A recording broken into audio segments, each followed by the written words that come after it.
No, there are none of them. What are they? People. People? No, you don't get any of those. Excellent. Use the people as walls. Oh no. Or projectiles. Whichever my you fancy. Yeah, sure. My new summon spell, summon Romulus. Technically not against the rules. You know what that just reminds me of? Harlan and Simon will get this. Bob, do something. Yes, Yeah, Bob, do something. The Incredibles? No, it's Oh. Overwatch reference. Oh, what? Sorry. Overwatch. Oh.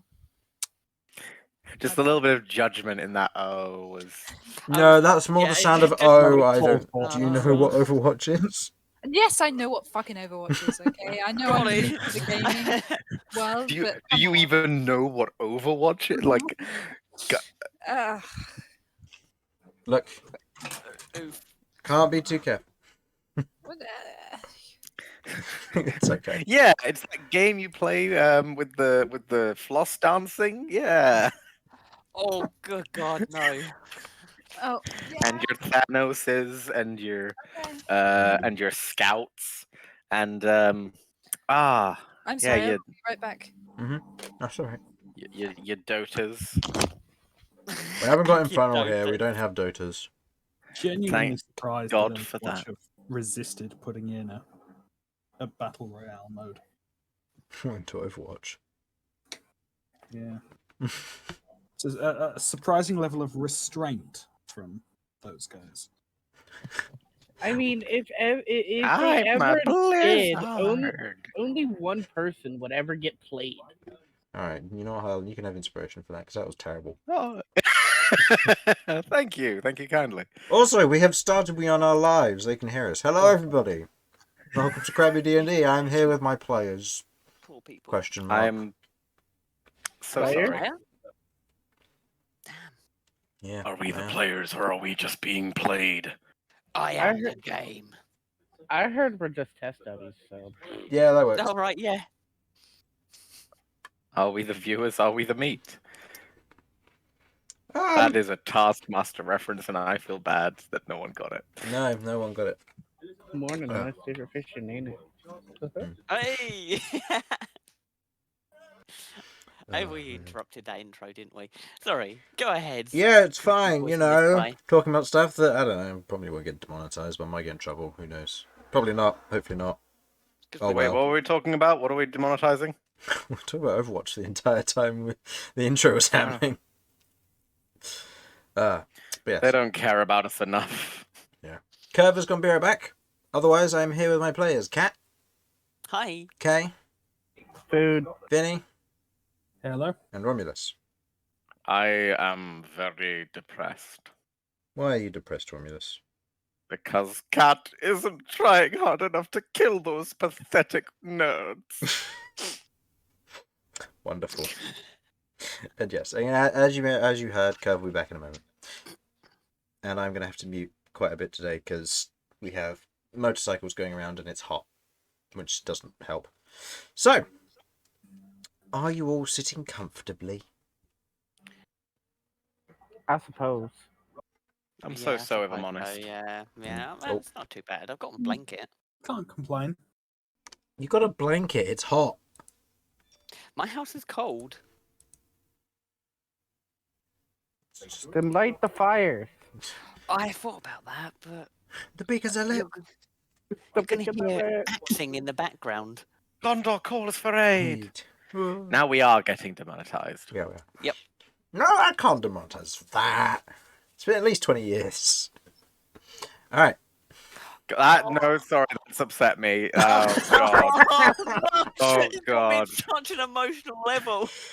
I'm having I an can't, emotional D&D, breakdown I'm going over to that. bed. All right. I'm so done. Now that I've broken Oh, my God. players, let's begin. I'm glad you could all make it, and I refuse to stand by and let you call yourselves the Horny Squad. Regardless, I mean, this we are the troop horny of... squad, though. True, fine. This troop of random adventurers, Cat, Kay, Kirv, Romulus, and Vinny, have spent some time of the day preparing and setting themselves up for the events of the evening, the annual wizard duels. Granted, only 2 of their troop was able to participate, Cat and Kirv, with Cat making it through to the second round and Kirv unfortunately finding herself against some stronger competitors. Now, after some downtime and some psychological duels, Cat has made it to the final round, which is a 4-way free-for-all between the remaining competitors. Now we wait to see how everything unravels. As you stand near the entranceway, Cat, back to the platform, you can see that Kirv stands nearby in the waiting room, not far from where you stand, with Hazel by her side. You can feel your heartbeat in your throat as the buzzing of the crowd and the announcements outside begin to roll on and continue. The final battle winds down, with a victor being called as the satyr leaves the platform for a moment.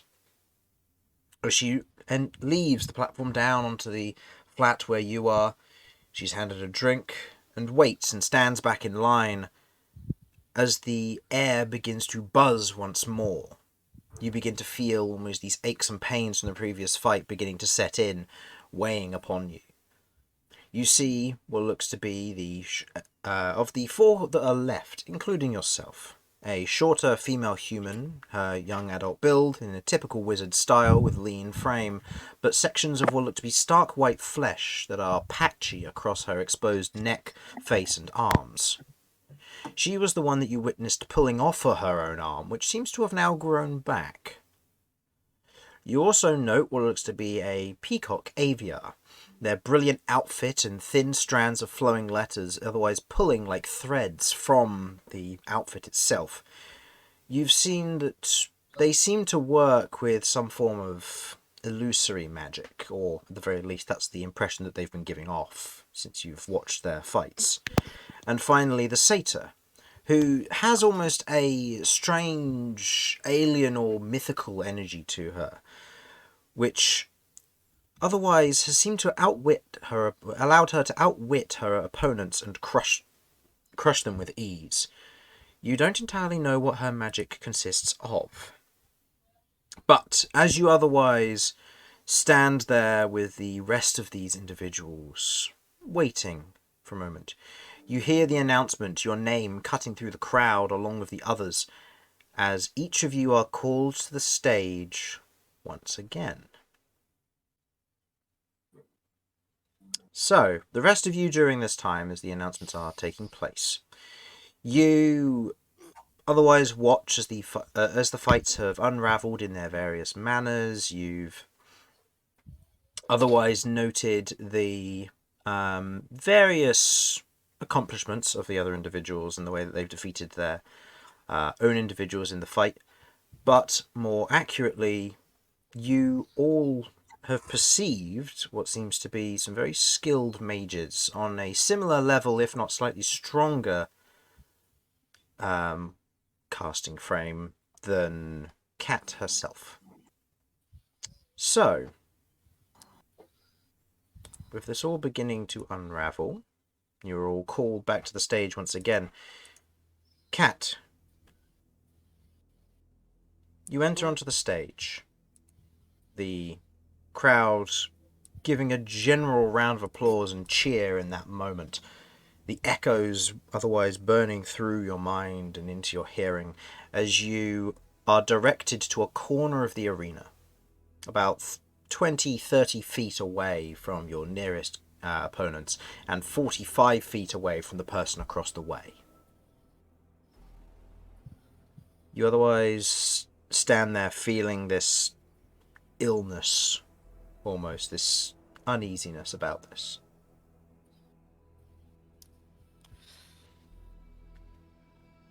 And so we welcome everybody here, and these final 4 competitors, to the final round of this year's Wizarding Duel, in its customary 4-way free-for-all, to see which wizard or witch can bring himself or herself to the forefront. We welcome all of you. And we wish you all the best of luck. Cat, you have 1 round to cast any preparation spells you wish to cast. And if there's anything the rest of you would like to do, now would be the time. She currently has no forms of inspiration, so... Yes. I have seem most to of remember my I list. used up my one. You did, yes. Yes, I have the D8 one still remaining and a couple of the D6s. Mm-hmm. So I'll give her a D8 now, and she may hold on to it and use it at an appropriate time. Okay. I don't believe I got to give a inspiration since I was taking part. No, I'm afraid not. No, that's okay. Just checking. Let's change it to this one, I think. Might work better. Okay. So, what would you like to So- do, Cat? Oh, actually, no. Vinny, that's right. How are you going to inspire Cat? I'm once again going to try and get a chant going from the crowd. Given the additional opponents. Free shot, free shot, free shot. Okay. I will say this is... Generally give me a performance check to see who's actually willing to join in on this one. Helps if I choose a colour. Is this not... No, it's not. Oh, this isn't... Can I give him advantage with K joining in? I'll that. Okay. Advantage.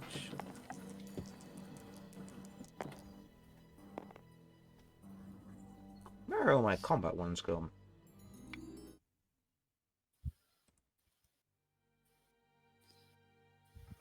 No. So for performance, that is a 19. 19, okay. With the callings of 3-shot and the claps above your head, the crowd begin to join in. Only the section of crowd nearest around you. The others seem to be either cheering or chanting in their own manner. A lot of individuals taking sides, it would seem. So. That is tomorrow. Sorry, my music's all over the place. It's not in order as it's supposed to. It's not in order. I don't like it. I don't have a chill one. A chill combat. No, I do. Hold on. I'm just going to go use Rat Battle.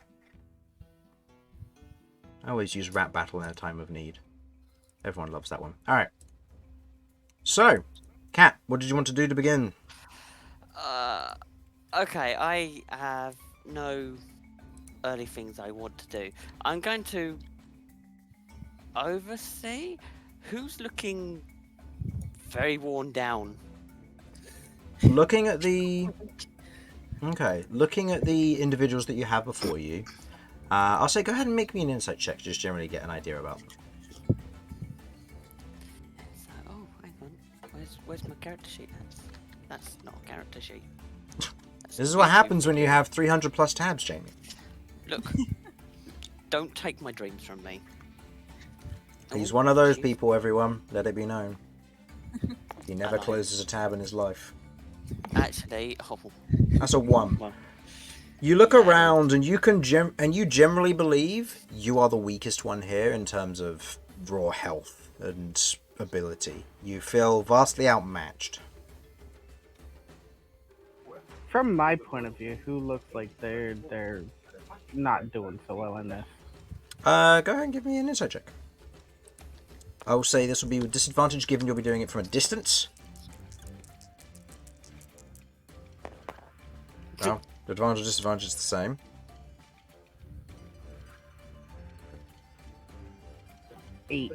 Eight. Looking across all of them, Cat seems to be the most injured from what you can tell. You are aware that consumables were able to be used by these individuals in between rounds, and it's quite possible that these individuals have used health potions in the meantime, so they're probably in good condition for this. Given their confidence, they seem to be prepared for it. Okay. I will say, you take in this moment, the Satyr otherwise just kind of does a light flourish just to show off a little bit, while the Peacock, Aviar, you watch as their form begins to tear almost, shimmer and blur. And you watch as the human, the only like human amongst this group, and what seems to be one of the main attendees of the college rather than someone from further afield.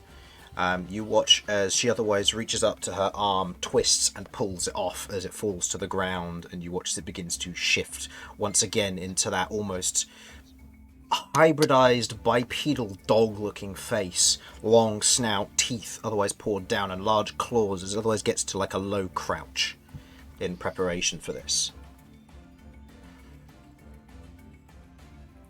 Okay. Brigand! Go ahead and roll initiative for me. I get to roll 3 other initiatives. I am evading as much as I can for the time being. Okay. So did you want to make your prepare? What did you want to make your prepared Yeah, action? so Then? Just a basically, dodge. I'm preparing to evade. Should Okay. I need to. So we'll say you're taking the dodge action for now. So what did you get? 19. 19. You're the first off the ball. Oh, cool. Okay.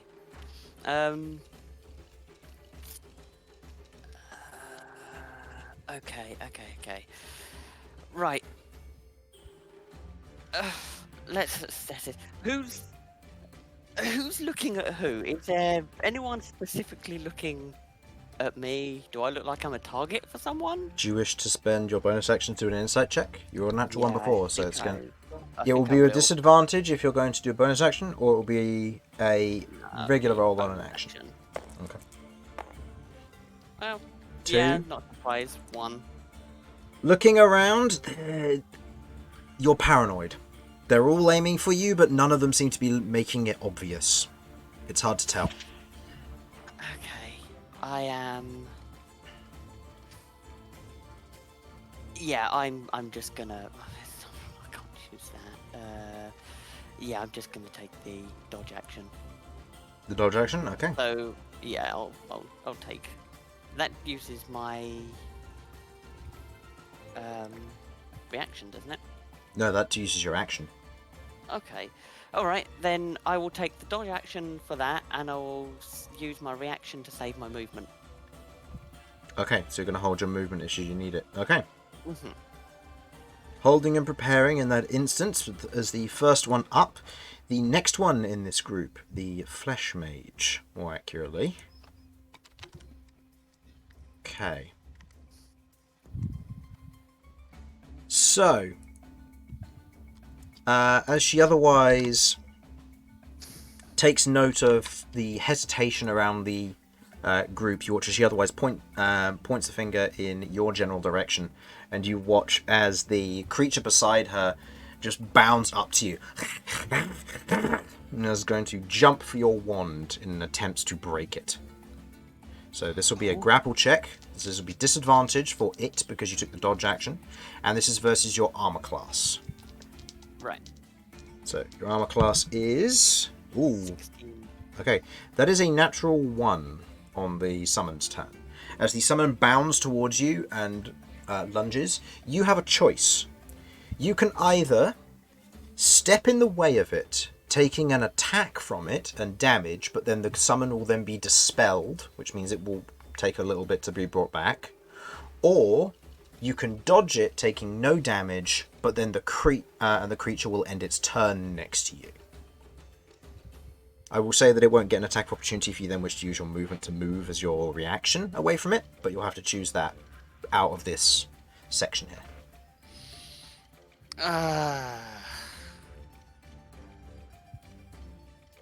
Yeah. Well, it's okay. I've seen this battle before. These people battle before, haven't I? Mm-hmm.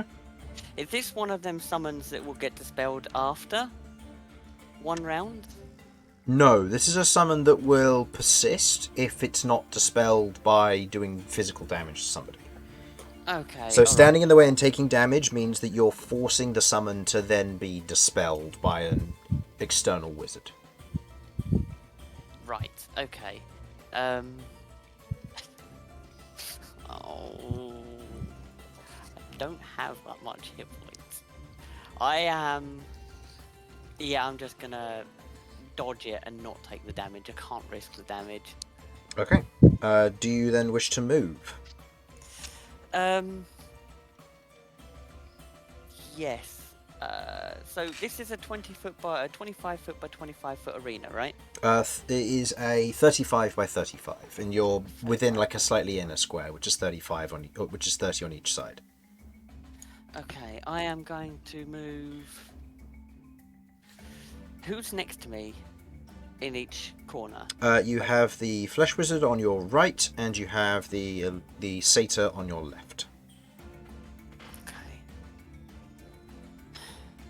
I am going to move 10 foot closer to the Flesh Wizard. Okay, noted. Okay. Yeah. I need to try strong this. Okay, so you take 10 feet, you move 10 feet closer. The creature, otherwise bounding past you and missing, skidding and almost falling off the arena as it pulls itself up. You otherwise move and push to move slightly closer to them. I'm going to roll to see if they pay attention to you or if they're going to. Okay, no, they're not going to pay attention to you. They are going to pay attention to the person adjacent or next to them, which would be the illusionist. Okay, or the AVR, I should say. At which point, they are going to spend their action, as they otherwise kind of pull their as they pull their other hand back with the wand in place, spiral it, and otherwise shoot outwards what looks to be some form of kind of a thin greenish beam as it shoots towards them. You note that around the edges of it, you see these rings appear along its length, and you note that they seem to be some form of runic magic. Okay. So, attack roll for this, or is it a saving throw? Let's double check. It is a attack roll, so that will miss the illusionist because it's with disadvantage. So that's a miss. As they otherwise shoot out this beam. Actually no, with the mage armor that would still hit. Sorry. So as they otherwise shoot out this dark greenish beam, it shoots towards them, spiraling round with these rings of runes as it strikes into the illusionist, doing a healthy chunk of damage to them before the individual does not proceed to look well as they are poisoned. Okay. Which one's poisoned? The illusionist. Okay. I'll be keeping track of this, don't worry. The illusionist just took quite a good amount of damage. Okay. They are then going to kind of stay back and stay to their corner to a certain extent. You then watch as the satyr otherwise looks over at you and sees how close you are, well, with relative proximity to the other one, looks over, and in an instant motion kind of flourishes her hand. I would like you to make me a strength saving throw, please. Oh, come on. Oh, no. Flesh Wizard failed. Oh. Can I use that D8 right now? You can. That is, I mean, my strength success. So That's like a 9. Okay, that fails. So, with that, you will take... nope, wrong dice. I need to use D6s, not D8s.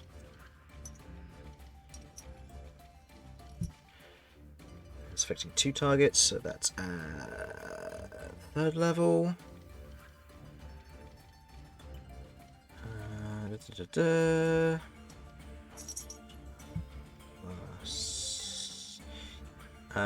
Okay, you take 18 points of force damage as they extend their as they flourish their hand outwards. There's no immediate magic that you note, but you immediately feel this almost wave of force hit you and push you as you are pushed out of the arena 10 feet. You are now out of line of sight of both of them as you fall onto the ground below.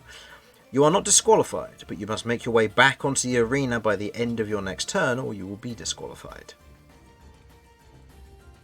Okay. Same Do as I with have- the Flesh Wizard as well. Okay, do I have to stay on top of the arena, or can I be on the side of the arena? You have to stay on top of the arena. Oh, boo. Yeah, so you've been pushed off for the time being, and you currently can't see what's going on as you are pushed off and onto the ground below. Yeah, it'll just be those two. Okay. With that, it is now the illusionist's turn. You don't get to see what they're going to do. Okay, noted. Yeah, okay. So that will be the end of theirs. It'll be back to your turn now. Oh. Okay. What's the floor like on the outside of the arena? Stone, because it's the bridge. It's still stone. Yeah, it's the Damn it. bridge. The entire thing's made of, like, ancient stone. Okay. Okay. How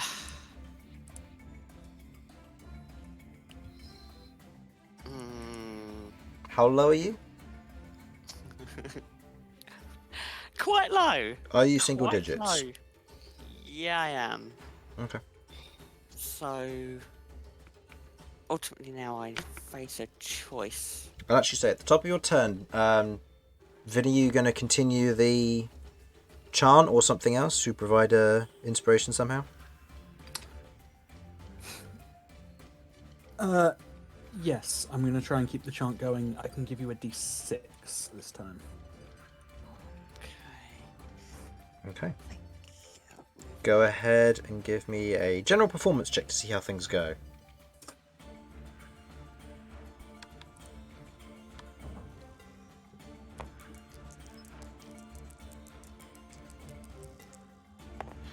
This is under.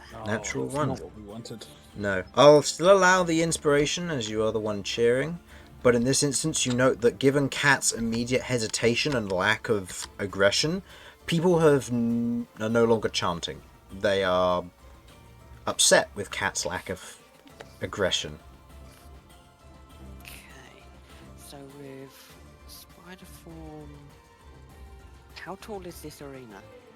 It's about 5 foot up at most, but there are stairs, so it's easy to climb. Okay. All right. And if Tula gets dispelled, she goes back to the crystal, right? You don't know.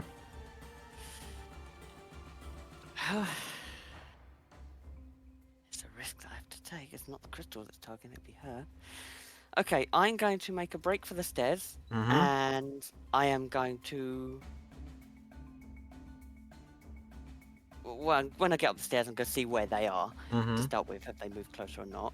Okay. As I run by, if there's stairs on the way to the flesh, the upper Flesh crystal that was wizard, knocked yep. down, flesh wizard, then I'm going to send Tula to spray soap in her eyes. Okay. Really Go bad. ahead and make me an attack roll for Tula. This will be with the. I'll say this will be your spell attack roll. So Okay. That's 19. 12. Okay. As you otherwise kind of quickly bound up the steps, you reach the top of the platform again, and you can see that the Avia has moved to a certain area back the ways, and you can see their tail feathers are currently glowing kind of this bright purple and blue. I'll say go ahead and make me a wisdom saving throw with advantage, because you didn't start your turn within the radius in this instance, and you are focused on something else. Okay. With advantage, so that is a 14? 14? Are you not proficient in wisdom saves? Oh, no, I am. Sorry, I was looking at just my straight was. That's plus 2. Plus So 2, 17. Yep, that's a success. As you otherwise look over, you get a general idea that there is some form of hypnotic magic being used, and you are not affected by it on this current turn, but it is going to be a persistent effect and a worry for you should this continue. As you send Okay. Tula over, Tula floats over a kind of a quick, expeditious motion and sprays soap in the Flesh Wizard's eyes. Yeah, no. In this instance, you watch as she otherwise kind of, as her eyes are covered in soap and they now begin to burn, she also begins to almost cry out, not in pain, but not in danger necessarily, as you have now blinded her. At this point, Dispel Magic is cast on Tula, and Tula returns to your gem. Okay, cool. How close are them two to each other? Who? The remaining two that aren't in the arena. Oh, about 15 feet apart. Okay, I am going to get within 20 foot of them. Mm-hmm. Does that Tula thing count as my attack? Or can I cast an attack? That would have been your bonus action, as is with effectively with a familiar. So, alright, then I'm going to get within radius of them, and I am going to cast Elemental Detonation between the three of us and shield rid myself. And that is the last of my consumables. Okay, last your consumables. Go ahead and roll me a wild magic, and then roll me the damage. And it's a dex save for each of them, correct? Yes, it is. Okay. Seta has advantage on this. She... What's the damage? Is she proficient in these? No, she's not. So, no, that's a fail from the Satyr. And the Avia succeeds. So the Avia will take half damage, the Satyr will not. So that's 26. 26, so half to you. 26 to you, okay. 26. Okay. That's 5 of them, so down to 3. Ooh, just as well she took half. She was already wounded. Or they were already wounded, I should say. Okay. Okay, with that, you otherwise acquire yours. What damage type is it, if I may ask? It was a... Hang on. You have 1, 2, 4... Well, all of them but 5 to choose from. It was fire. Fire? Okay. As you otherwise cast the elemental detonation, you watch as it grows, expands, and then is smothered by the smothering crystal because you chose fire damage. Oh. So it does half damage to each of them. Just to check, I thought this area was outside of the... It's just outside the city, but the smothering crystals go until you're a significant way along the bridge. Oh, I thought that was why because I remember I said that last session when you were like, oh, we could do fire, and I said it'll be smothered by the smothering crystal. Oh. And so you chose didn't acid. somebody use fire? Yes, they did. Before, and it didn't get smothered? Yes, they were using ethereal fire, which does force damage. Ah. Okay, I didn't realise that fire still gets affected by smothering crystals here. Awesome. That just makes it more interesting. Okay. Okay, and your wild magic doesn't go off? No. Okay. So, is that your turn? Remember, you will also gain, because it's half effect, you'll also gain half the temporary hit points as well. Rounded down. So where you would have gained, what, 13? 26, I've gained 13. So you gained 13, yeah. Okay. Oh, that's not good. Okay. Okay. With that, I then move on to the Flesh Wizard's turn, who is going to... At the start of their turn, they're going to spend an action to try and clear the soap out of their eyes so they can make it back. Versus... what would you say Tula's spell save DC is? Or what's your spell save DC, rather? My spell save is 15. 15? Okay, no, that's a fail. So as much as she tries, she is unable to, and she's going to try and make it back to the stage. I'm going to roll a survival check for her. No. She doesn't make it back onto the stage and is unfortunately disqualified. Her summon, on the other hand, now has free reign to be as brutal as it wants to, as she is unable to make it back on and is given the command to attack. You are still the closest, and it is going to leap towards you and make an attack against you. Okay, that is a natural 14 plus 7, so 21. Yeah, that hits. I don't mind telling you that because it's going to die in a second. And so, it gets to make one good swing. Ooh, for 9 plus 3 damage, so you take 12 points of slashing damage as it leaps on towards your back and makes a massive slash towards you. You feel the pain and the immediate shield of your magic be torn through as the summon then rolls to a stop and is dispelled by another wizard off the side of the arena. Okay. Well, at that point, then, I mean, I'm on 7 HP. I'm done. It's not your turn.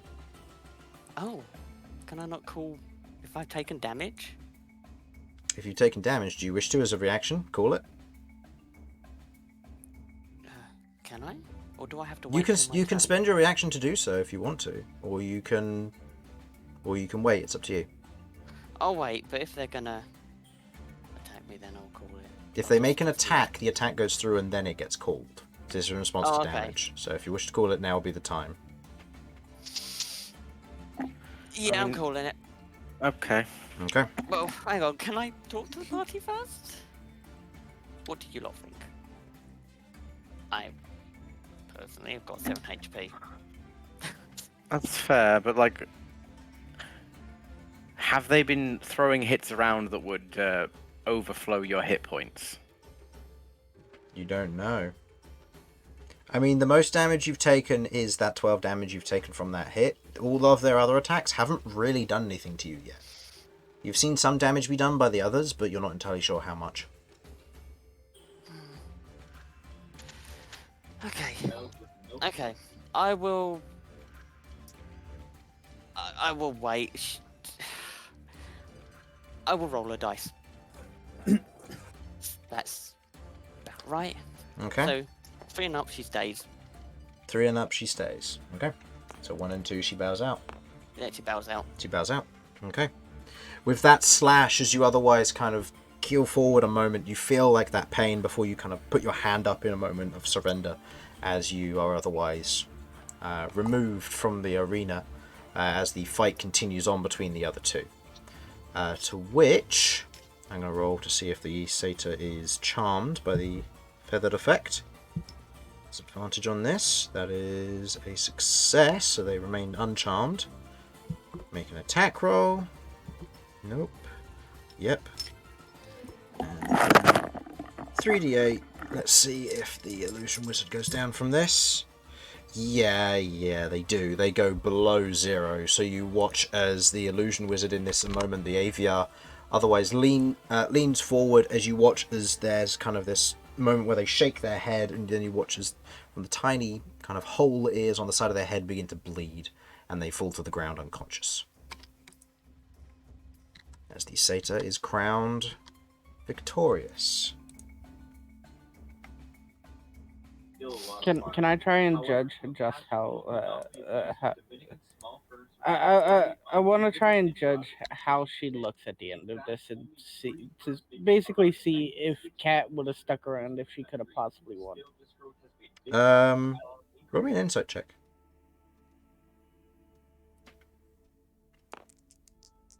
Actually, I'll say insight or medicine. Your choice here. Natural 20. She had 26 hit points and a full arsenal of spells behind. Oh no, she had 19 hit points and a full arsenal behind her. The strongest person was knocked out by Kat, who was the flesh wizard, who had the most health, with 26 hit points and 10 temporary hit points. I see. So it was probably best that she bowed out. Yeah. Mm-hmm. Yeah.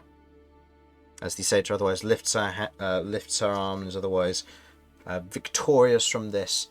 The crowd scream and shout in their own way, but for the party, it's a loss. An unfortunate one, but still. I tried. Kay's interested in how her magic tastes now.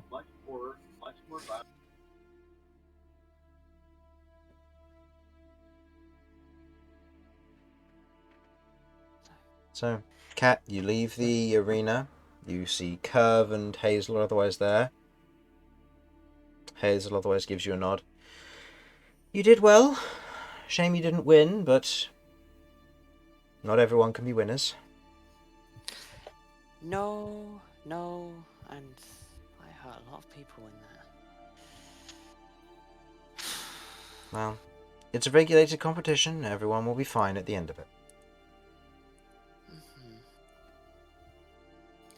Perhaps. Kirv says, well, if you're this good at this age, imagine what you'll be when you're all grown up. She's not wrong. I mean, You could kill hundreds. she pauses. Hazel pauses for a moment and goes, "Not what I was getting at, but sure. I mean, how old are you now?" Uh, You went to say an age and then you hesitated. 14 was the age that you provided her previously. 12. 12 shh. Question mark. 12 whole shush. 12 whole shush. Oh, it'd be under by 12. I was looking in core. Oh god, that's terrible. 12. Okay. People at the age of 12 are usually just applying to learn their first cantrips. The fact that you stood toe to toe with your peers who were, at the very least from the looks of it, seniors who are 17 or older means that you put up Frankly, a good they fight should be against them. embarrassed that they all got beat. That You're not got there their at the shit moment, beat. Romulus. This is just locker room talk between the ladies. Oh. Well, I mean, with my lineage, I'm not surprised. Lineage? Yes, Icania gives me my abilities. This is Lie snip. detected. Sachania? Just Sarchenia looks at you. Sarchenia's had to be passive and restrained this whole fight. Just looks at you. I know, don't judge me. I'm sorry. I didn't mean to hurt them either.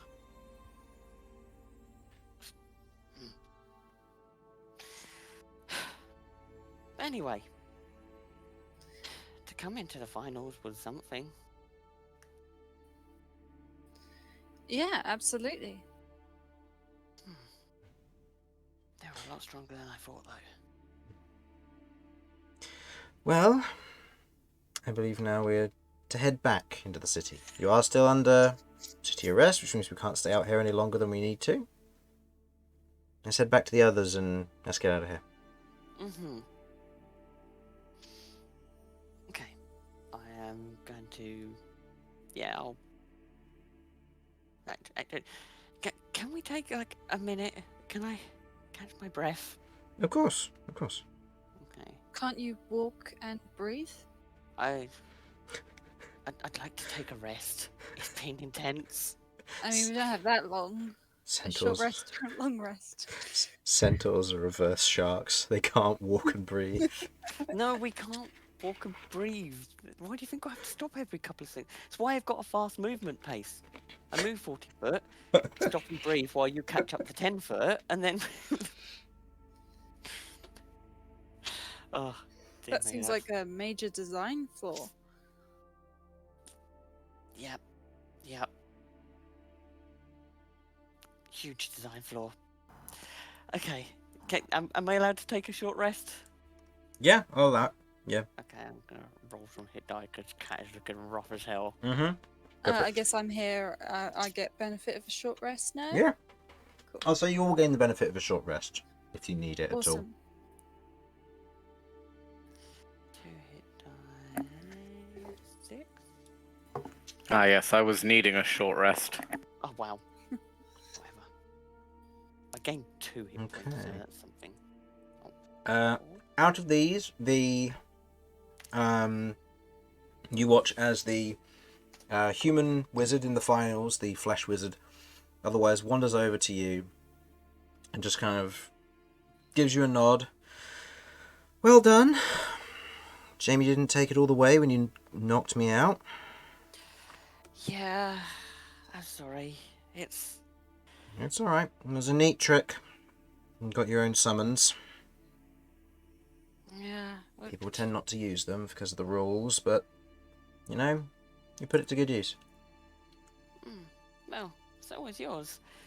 That was a surprise. I thought when you were eliminated, I wasn't quite expecting the attack from behind. It did well. It got me. Suppose I Got got an eye for an eye. Suppose I got a revenge for it. Mm-hmm. You're noting that her arm is currently in the process of growing back. That looks like a fun trick. Does That's that not so hurt? sick. It's part of the magic. Can you give me an extra arm? For a short time. Do you want me to? Don't encourage her. Yes. Oh. Okay. And seeing as you're going to be taking the spell willingly, okay, hold on. I need to see if she can give you an extra arm, or if it specifically ends up as something else. I think they should use the mass version. Armageddon. Oh my god.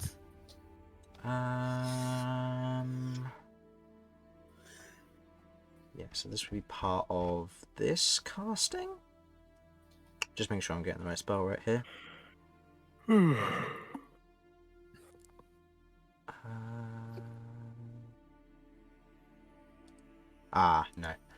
Unfortunately, no, I can't give you another arm. I can change your current one if you want.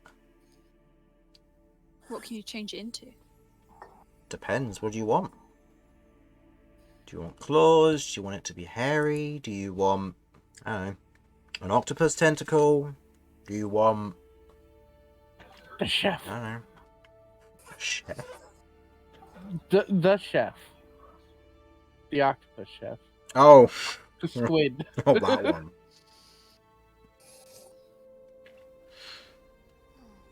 Can you give me a really creepy, like, scarecrow arm?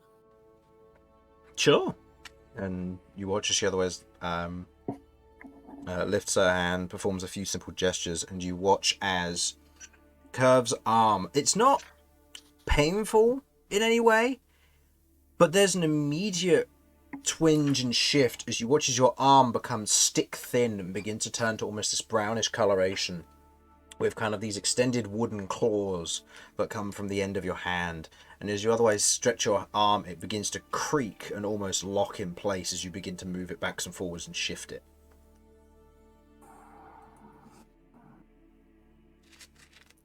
Fuck. How long does this last for? Up to 10 minutes. Aww. Well, I want to show the others. Kirv goes bottling out of the room towards the rest of the Yeah. party. I mean, introductions haven't really been made, but I'm Kat. I'm gonna hold my hand out. Ah, Celty. Salty. Well, it was nice.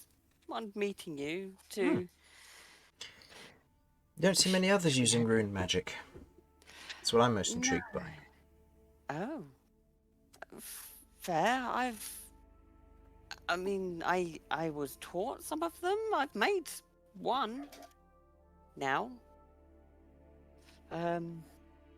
As in Yeah. designed your own, or... Yeah. You just kind of. I broke down the fundamentals and I created one. It's a Oh. life rune. Interesting. I can't say I've done anything like that.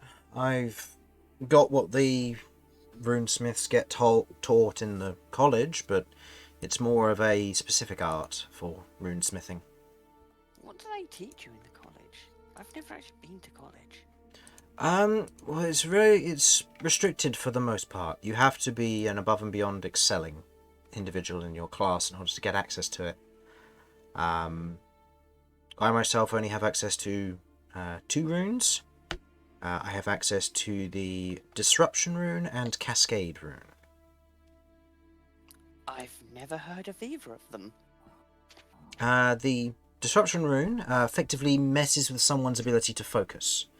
It's quite good at, if somebody's focusing on a spell, like the one I'm focusing on now, if you were to cast a Disruption rune on me, it would disrupt it, help breaking my concentration and focus.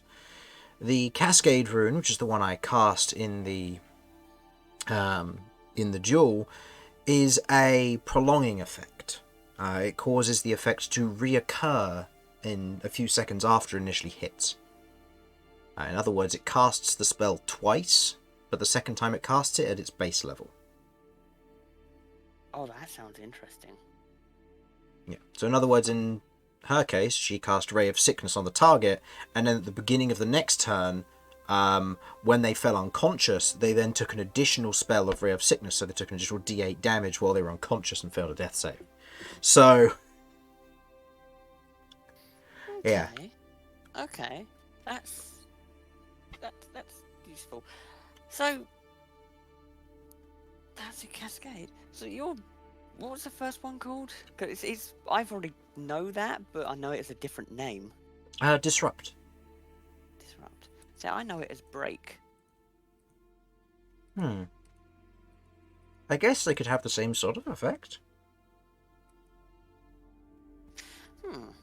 That's interesting. I'd love to learn this Cascade rune that you've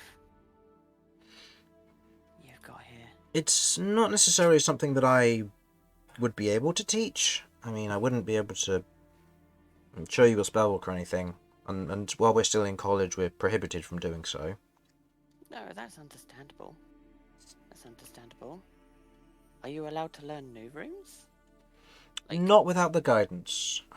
We don't typically learn new runes, we're just taught what we're taught. Only in our self-learning are we able to pick up on stuff like that, but I focused my attention on flesh magic. Fair. It's understandable. But interesting. How many other rune users are there? Because I've never met, I've met one other that knows runes, but... In this competition, I believe there are about 6. There was Greta, who you faced. She was the Steel Wizard. Okay. And then the other one was the one that Alxia took care of, the Satyr. She took care of Ruben, who is the Draconian one. He is a rune master as well. Interesting. Do you all know the same runes, or do you all know different? We all know the same ones. Ruben is the main one who knows different runes. He's the one who specialised in runes more so. Said it's more to do with his draconic lineage. But other than that, don't really know too much else. That's really interesting. Thank you. I never had really anyone to show me how runes work. It's just fascinating. It's something that's taught. And the ones you used, they shielded you from the magic you cast on yourself? Yeah, I'll pull out my 1 weak shield that I've got. It's like, so this, the damage that's dealt gets converted into sort of like a pool of additional health. So it acts as a buffer. I see. So if I do like an area of effect and cast a shield rune, everyone around me takes damage, but I take the damage as extra health. Very useful in a scrape, especially when we're on the road, me and my party. There's probably going to be numerous times. So you're an adventurer? Yeah. You're quite young to be adventuring, I would have thought. Yeah. I mean, don't get me wrong, I've done my fair share of adventuring too with my father when he's gone out on missions, but no. Cat looks really down. Just yeah, circumstances, I suppose, forced that one. But I mean, I've got a new family now that I travel with, which is nice. A better family. Oh my god.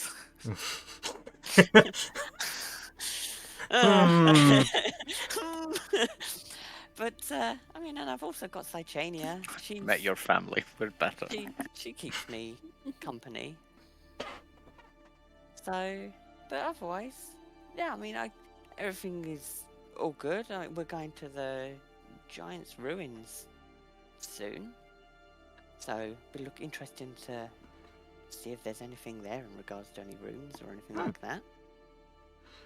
Well, if you end up finding any interesting ones, do let me know. Do you know the sending spell? I don't. This was why I entered the tournament, so I could learn the sending spell. Ah, okay. That's one that we get taught, not necessarily early on, we get taught message early on so we can communicate. But sending's one we get taught during our graduation. I will be one of the few who will be taught. As will one of my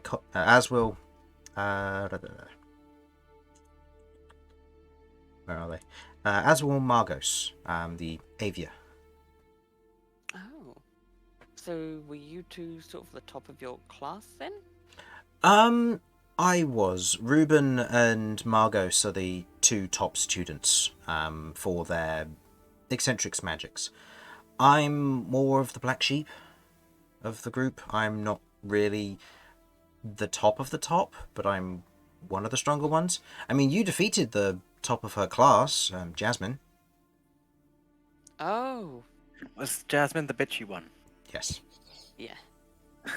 Yeah. I mean, she's top of her class. She's one of the younger ones, but she was recommended to join the competition. So the fact that you beat her means that you're above her level at the very least.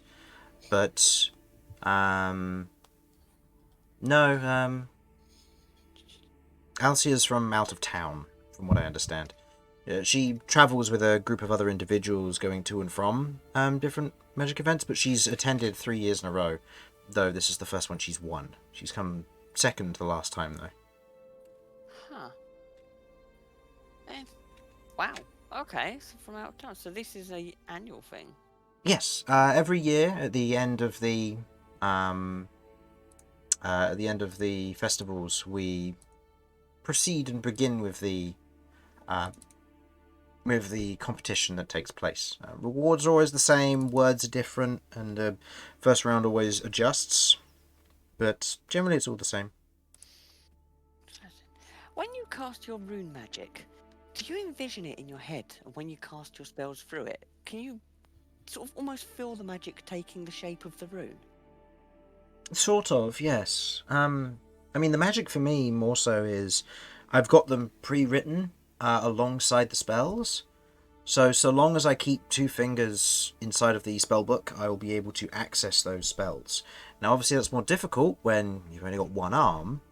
So I came up with a counter way of working with this. And she otherwise unhooks the robe on her shoulder, which is whole currently, and you can see scrawled into white flesh is magic spells. Ah. Huh. With flesh magic, I'm able to write on my skin, and it works like paper. Interesting. I've never seen anything like that before. I'm the only one who does, and hence why I'm the black sheep, but I thought it would be nice to come over and say hi to an outsider. I mean, you're younger, and you've shown great prowess, and I know the others probably won't come over.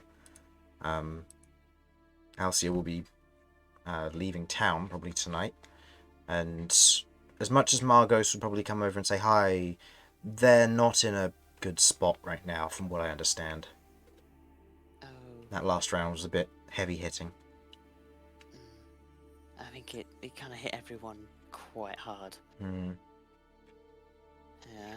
Shame about the fire, though. Would have been from what I heard, if it wasn't a fire, from, well, the way your magic seems to be chaotic and the way it works, I imagine it's a bit difficult to control. I don't understand it. Like, every single one of my spells always ends up going crazy in some way. It happens, but I mean, it's still controlled, so it's not too bad. It's when wild magic happens that then it gets difficult because you don't know what's coming. Hmm. Sometimes it's good. Sometimes you lose your hair while you're being inspected. That was a thing. Okay. Well, I've only ever encountered wild magic occasionally. It's not something that's too common. But it does happen more so around here than other areas. Yeah. Yeah. Oh, well, I mean, I used to know a place where wild magic would always be a thing in the Shattered Stone Mesa, but like, it's not something you see too much. You watch as a few moments later, what looks to be kind of this broad-shouldered looking human in wizard robes, otherwise comes over and kind of wraps his arm around Silty's shoulder and goes, you did well. Who's your new friend? Hi, I'm Kat. Nicholas. Shame we didn't get to fight. Things don't always go well for my magic. But, hey-ho. Yeah. I didn't expect it to be as intense as it was. Well, the tournament's not against you as much as it's against me. I'm what's known as the Butch Wizard. Butch Wizards. And you watch as he kind of does a moment of flexing, and you watch as he doubles in size. And you watch as his forearms and fists get really, really meaty to the point that they could challenge Romulus. Oh, I have. My stepdad would probably love to give you an arm wrestle. Muscle wizards. If I can meet with him, his voice goes deeper as he gets bigger. If I can meet with him in the next 10 minutes, I can give it a go. See how he does. I have no way of communicating with Romulus. I mean, you know he's just outside, so... He's just outside. I can go get him, you can meet my stepdad. Where is Sure. Kat? I must show her my pride Okay. and enjoy a performance. I'll go and call Romulus Okay. for an arm wrestle. I'll say you go outside, Celty and Nicholas going with, as Romulus and the rest of the party, you all watch as Kat exits the arena, and there's a moment of like, oh, we need to congratulate her, everything's gone well. You've just watched as Kirv has run out with a scarecrow arm and spoken about someone inside who cast a spell on her. And it's all kind of weird. If anybody wanted to interact tasty. with that. I'm interacting with it. You're interacting with the wooden arm? Okay. Yes, I'm going to lick the arm. Okay. What's it taste like? Wood. That's the question. Question: can the Fleshmancer eat their Fleshmancer arm that fell off in order to have an infinite food glitch? Oh, what? The magic does have a stop in that sense because it requires as many nutrients as it does that the arm would provide.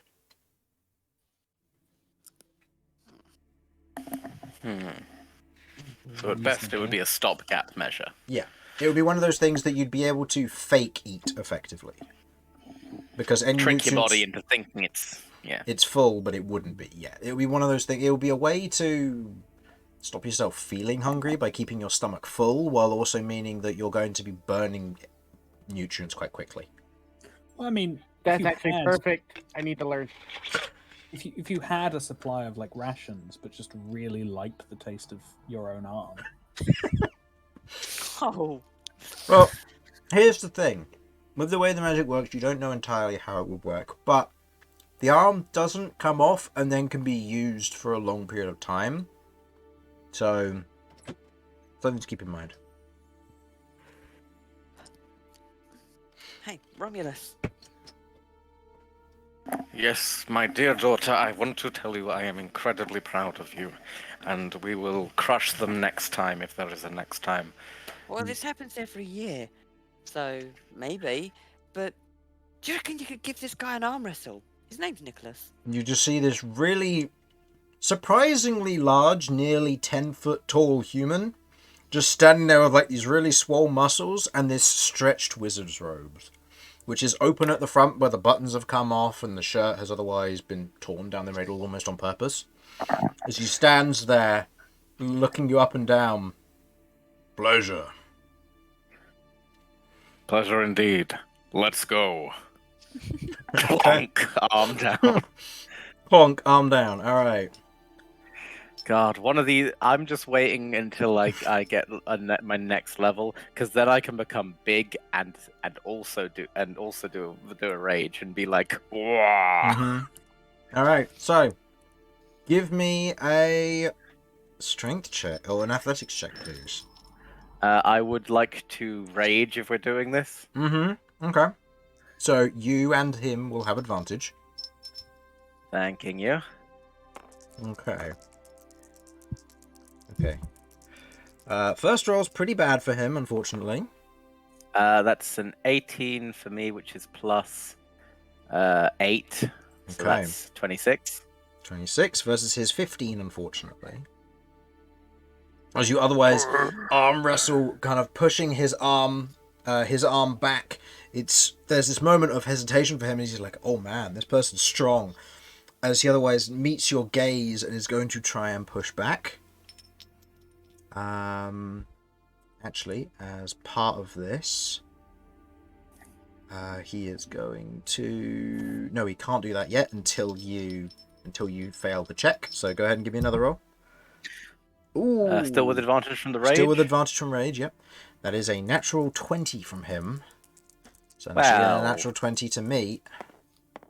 No. But it's decent. It's 25, but it ain't a natural 20. No, with a natural 20 for him, with the +5 bonus, that is a 35, as he has a +10 modifier to these. Oof, at the very least, I am holding my own. That is true. However, this counts as 2 successes in his favour because it is a natural 20. So in this instance, as you otherwise push back, as he pushes back against you, you see there is this flex and this arcane energy that just powers his raw and sheer muscles for this. Go again. One more success from him and he wins. 2 more from you and you win. Okay. It's first to 3. Oh, that's only a 19. And that is a 28 from him. In this sense... Wait, can I use my inspiration? Yeah, go for it. On the muscle fight. Yep, you only reroll one. You reroll only one of reroll them. one. Yep. You will need a natural 20 to beat this, I will say, if that changes your mind. Wait, what did you say his score was? 28. 28. Wow, I would need a natural 20. Nothing ventured, nothing gained. Ah. Okay. Nope. Okay. Can't believe Vinny wasn't going to help me out with a bardic inspiration. Bastard. Look, he in this instance he was able to use, because he's a magic user, he was able to use his skill graft ability to be able to steal half your proficiency to use for himself when you failed that check. So he gave himself an additional +1. Granted, it didn't matter too much, but it meant that it knocked you over to a natural 20. Yeah, Cat's thing had like a prize riding on it. Yeah, this is just honor. It's like that's. Yeah, I'm not helping you out with that. So, as he slams your arm down, winning the arm wrestle, the very, very small crowd of people who have gathered, most of them are still either filtering out after the duel and heading home, or going to enjoy further drinking and eating throughout the rest of the evening, or there are a few wizards who have otherwise gathered with their families and are now heading home, watching this barbaric display in the middle of just off to one corner of the street on a barrel. It's unheard of, but as he otherwise wins, he otherwise stands up, puts his wrists on his waist and goes, "Well done." Well done to yourself. I must say, I've not met many muscular wizards. Ah. Known as a frenzy wizard. Good at punching people in the face and being a frontliner. Seems a good use of magic, in my opinion. But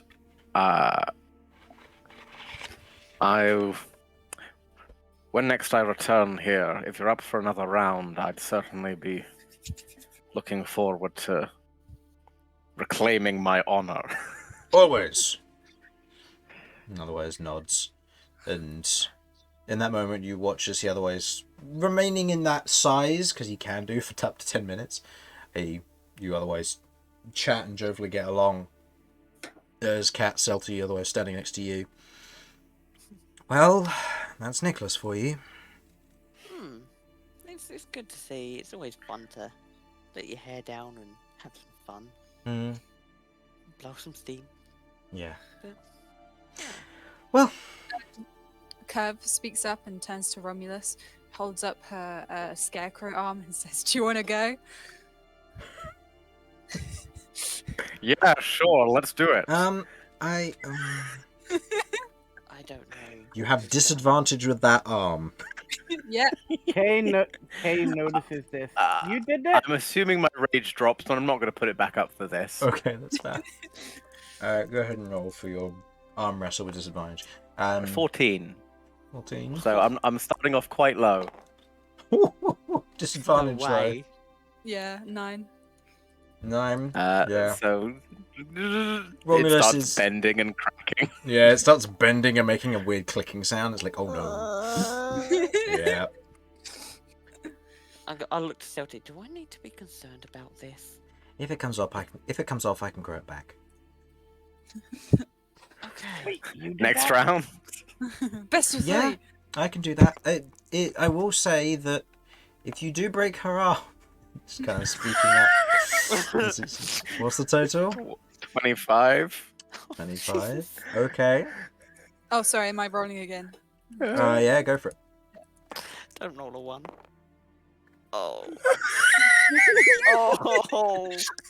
So I'm correct, I 3 believe I beat versus that 21. 21? 21 versus. 22. Oh, No, so, I beat it by charisma. 22 actually, because I got Yeah. 25. Oh, you beat it by 22. Then yeah, that's 2 successes. So at this point, as you're otherwise like, okay, let's see. After hearing like, oh, I can replace this. That's fine. You kind of lean into it, and then there's a snap sound and Kirv. There's a sudden moment of like, huh, that didn't hurt. As you otherwise look down, and your wrist has just been taken clean off, and there's this stumpy wooden bit, and you watch as Celty goes, oh no, that's about to hurt in about a minute once the spell wears off. A minute of invulnerability! I'm just going to take the hand and stick it back on. There we go. I will say that it's Sleight not of hand to steal the hand. okay. Go ahead. You'd like to what, sorry? He's gonna steal the hand. Literally, Kit Kat standing there horrified. It's like, Can I'll I say- resist this? I'm with gonna say strength? I was gonna say disadvantage for K. This is just gonna be versus passive perception because he's doing it in blatant view of the hand. Okay, that might make the difference. Total. I think this is objectively sleight of hand. Yeah, it is. So it's 2 plus. 2 I'm using plus. my inspiration. It will take it to either the 4 or it will take it to 4. Remember, because if you Yes, don't get, I know. if you get higher. If I get higher, that'll go to an 11, and that might work. I will say you know the passive perceptions of your party. The lowest Yeah, passive no, perception not you gonna have is work. 12. So no. No, this My is passive perception is 14. Yeah. Yeah. As you otherwise go to kind of yoink the hand, Romulus otherwise has it. It's still in his palm. As you kind of grab onto it and kind of try to slide it out of his hand, he's just looking at you with the. That Everything. is someone's hand. Put it down. I want to see something. I'm just gonna lift K up with one arm, move K over, and then put the hand back on Kirv's stump. We don't take people's hands. You did. What, that was a sanctioned duel. If you would like to take Kirv's hand, you're going to have to go win an arm wrestle. okay, I think we've arm wrestled enough. If- Can you fix this hand? If you hold the hand to the stump, I can heal it the moment that I drop the spell, and I might be able to fuse them back together well enough that they're not going to require you to regrow it. If you need to regrow it, this is going to cost you because it's not free. Is it just healing that you're going to be? Yes. Okay, I'm also going to do the same because I have one first level spell left. I'm going to my free heal rune, magic missile. also at it as soon as it happens. Okay, so this will be timed. I Hmm? would like to, if I can, I would like to provide advantage to at least one of them with my knowledge of medicine to be able to assist getting it back on properly. Okay. I'll say in this instance, give me a general medicine check to make sure that they're holding the scarecrow arm the right way up. God, no. Upside down. Okay. I'll do it upside down. So in this instance, with your medicine check, you correct Romulus's holding of the arm because it's very difficult to tell which is the upside of the arm and the lowest and the backside of it. When there's no clear indication, it's just a length of wood. So, so you otherwise correct them in that, as they're otherwise holding it the wrong way. And as the spell is released, you watch as the hand and Kirv's arm shift back, and you note that there is an immediate seam around her wrist where it's snapped, but it's not clean. As both Cat and Celti are going to use magic for this. The magic that Celti's going to use, Kirv, please go ahead and consume one of your hit dice. And then roll me a d8. How do I consume a hit dice? I've never done this before. So on your character sheet, there should be the hit count section. Lower the number by 1. You'll gain them back on a long rest, but just note that you'll be using one now. Oh, hit points. Sorry, as in like H. Oh, sorry. Wait, hit dice or hit points? The hit count. So it should be next to the hit dice size. On my overlay? No, on the core, sorry.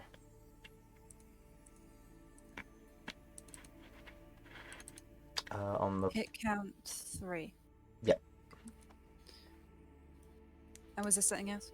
And roll me a d8 as you are consuming a hit die to do this. Okay. And Cat, what damage did you get? She's got 9 points of healing. 9 points of healing.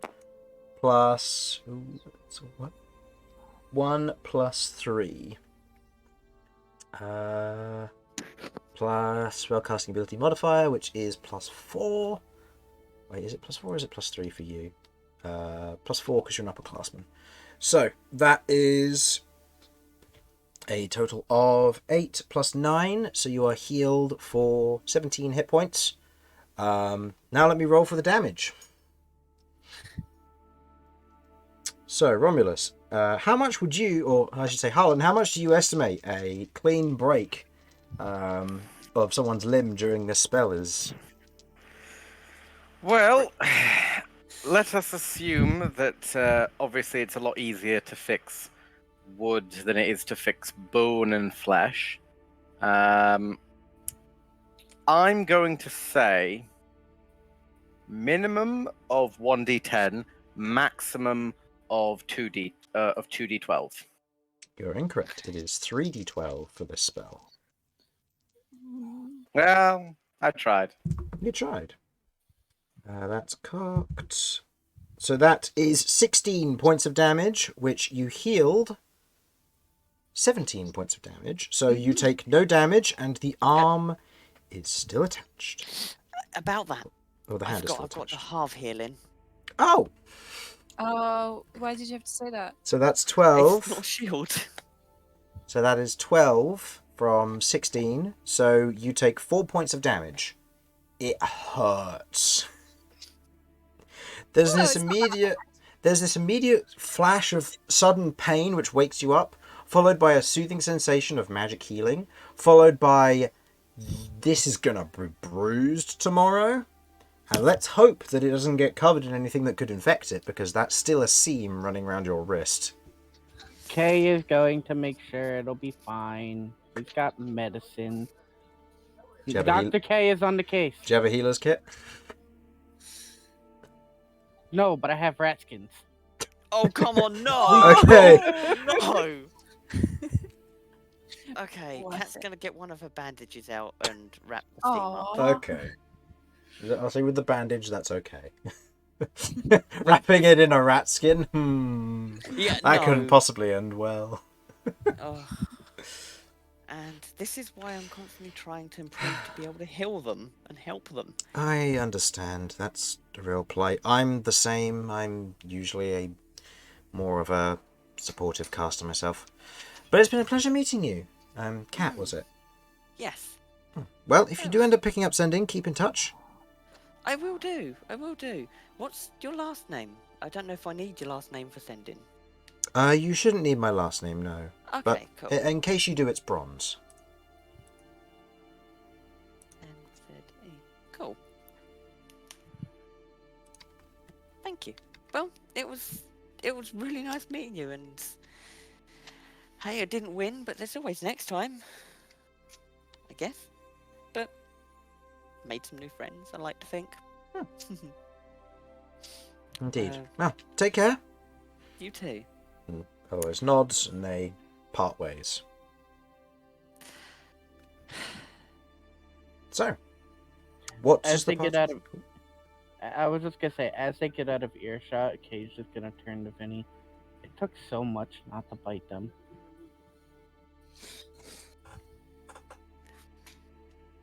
I can't be around magic casters. Yeah, you've been managing with Cat so far. Well, I've tasted her magic. It wasn't fun. Kay's a once and done kind of guy. Well, nah, I didn't like that one.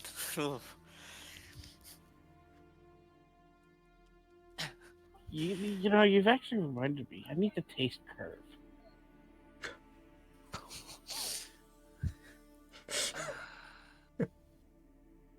Maybe another time, mate. So, what's the plan? Now, guys? Well, later We this evening I lament have our a tragic loss. meeting. A Not meeting? a tragic loss. You both did very well. Uh, Yeah. Thanks. That Well, was, my mum always said that if you don't win, you lose. that is how winning works. What about if you win a lottery where if you win you die? Then if you lose you win. Is that a thing here? I don't know. These Zeka crossing people are fucking savages. That was a joke because I'm a beast man and our whole shtick is kind of tribal. Never mind. Like you'd say this, generally like calming the people around you who are like calling us savages. The nerve. well, like you, my mum said that sometimes a loss can be a win. Well, your mum Yeah, was- you could have died. She was still going strong at the end. I've made some friends, really. I'm not surprised. They were very strong, all of them. But, I mean, okay, I lost the fight, but I've made 2 new friends. And I've seen other casters that use rune magic. I haven't met any, and it's taught in the college. This is something that's a lot more common than I thought. To me, that's a win. Okay, I didn't win the fight, and I didn't get the spell that I wanted, but Can always steal it. we're not going to steal it. Why No. not? Luke and Hazel both, or Locke and Hazel both look at you and go, "No, you're not going to steal it. I wasn't going to. In fact, we're going to head back to the Firefly stacks now." Mm-hmm. But you said you had a meeting, Vinny? Yes, later this evening. The information that I was going to get from the agency. And they've put me in touch with someone who can tell me some more. So I'm going to be going there. The agency? Don't worry about it. Deception check. I like to imagine he's just done the whole like Jedi Force trick. Don't worry about it. We'll see. Depends on this roll.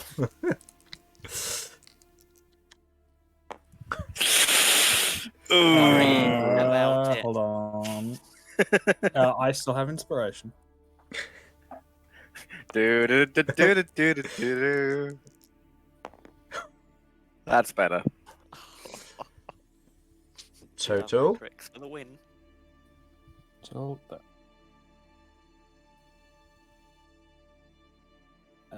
25. 25. Okay. You beat his 23. Oh. Now, do I roll for Hazel as well? I roll for Hazel as well. No, she got lower. Okay. Alright, so they're both kind of looking you up and down. There's a moment of like, should we worry? And it's like, nah, it's their last day of being kept out of things, and we know they're not dangerous. It's fine. I mean, they Should don't we worry? necessarily Nah, we'll know just write it about up in the report later. Yeah, so if you guys want to come along, I don't think it's a private meeting. And Sure. I'd be interested to meet some interesting people. Yeah. Where is it exactly? Don't worry about it. Don't worry about it. Roll me an attention check, Romulus. My one was In the clearly a city. joke. I rolled My way- one was a Oh. joke. All that matters is that it's in the city. That's fair. It's Yes, but where is it exactly? Are we talking... The agency doesn't exactly have a very reputable name. So I'm just curious if it's, you know, in the Lantern Hallways or the Dark Alleys. I'll tell you one thing. I doubt it's going to be in the brightly lit fairground. I don't know. there's a Can I- fairground. Can I insight the I two don't things know.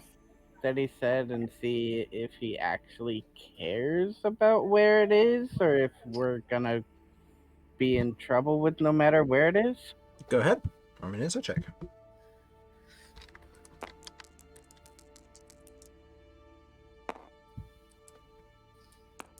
Inspiration this time? Yeah. Why? Oh, man. I Total? refuse. Gotta- Give me a sec. I mean, he only got a 6, so... 2 plus... 7. 7 total? It's 7 total. Okay. So in this instance, you get the general sense that he's... I'll say just because of how close it is in this instance, and both having pretty poor rolls, he's asking out of intrigue. You're not sure entirely whether that means that he dislikes the idea, but it seems to be more of a manner of... You get an understanding that it's places he cannot go. You've never seen any of the watchmen in the dark alleys. Throughout the entire time you've been going through those areas, there have been no watchmen. I see.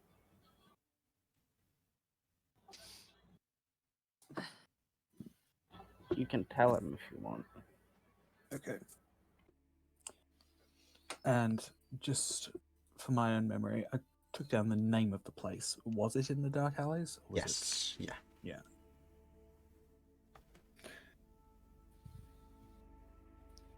Yes, it's down in the Dark Alleys, but I don't believe that's inherently illegal. No, just means that you won't be under our care down there, which means if Golden Crusaders come along, you are defending yourselves. How long are they going to be following us for? Until the issue is resolved or the money stops. If they don't find actual people caught for it, then it's quite possible that it'll be for quite some time. But at the same time, there's also a limited amount of money, so while they're on the hunt, they'll be siphoning money from the house if they really care that much to go after. Given that we've been protecting you and all that, and there's stuff been going on at Ronbor's, I can't imagine the Golden Crusaders will stick around looking for you for long without upping their prices. I mean, I think after possibly the last incident, they should probably just up their prices anyways, which might make them give up sooner. Well, Well, They'll run out of money sooner if they don't.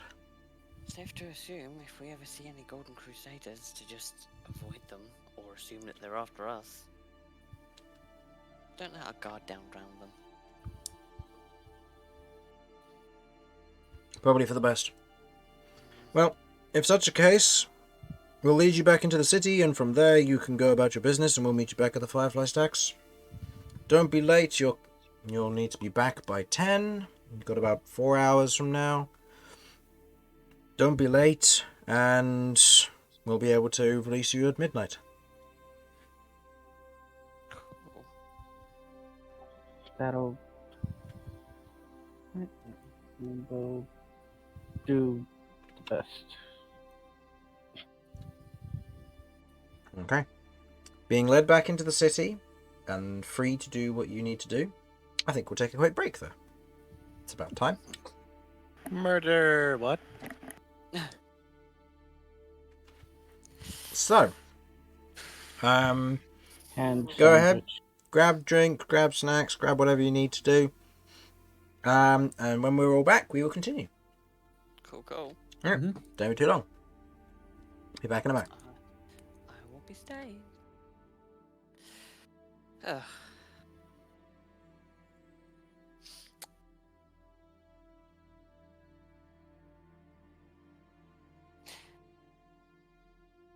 Hand sandwich. Hand sandwich. That would be absolutely terrifying. Look, if people weren't trying to put the hand back on, I would have kept the hand. And then made a hand sandwich. Oh my god. I mean, she said she could grow it back, so. It's true, but I think our biggest enemy in this party is the party. No, I'm not an enemy of the party. No, I think we're all enemies of the party. Just because I want to eat everybody doesn't mean that I'm an enemy of the party. I'll at least wait till you're dead. That's mean. Don't eat carcasses of the party. But why not? We don't have a verbal arrangement to not do so. You don't eat friends! I'm back. You do eat Who friends. said that I consider everybody as friends? You guys are just business associates. Stop eating the party! I mean, he's got a point. Oh, gosh. So, hang on, every time I heal you, do I get to charge? When have you healed me? I don't know. I don't keep track. I've healed a few people. I'll let you go through and rewatch all the episodes and figure that I'm out. not doing that. I've rewatched every episode. You've never healed me.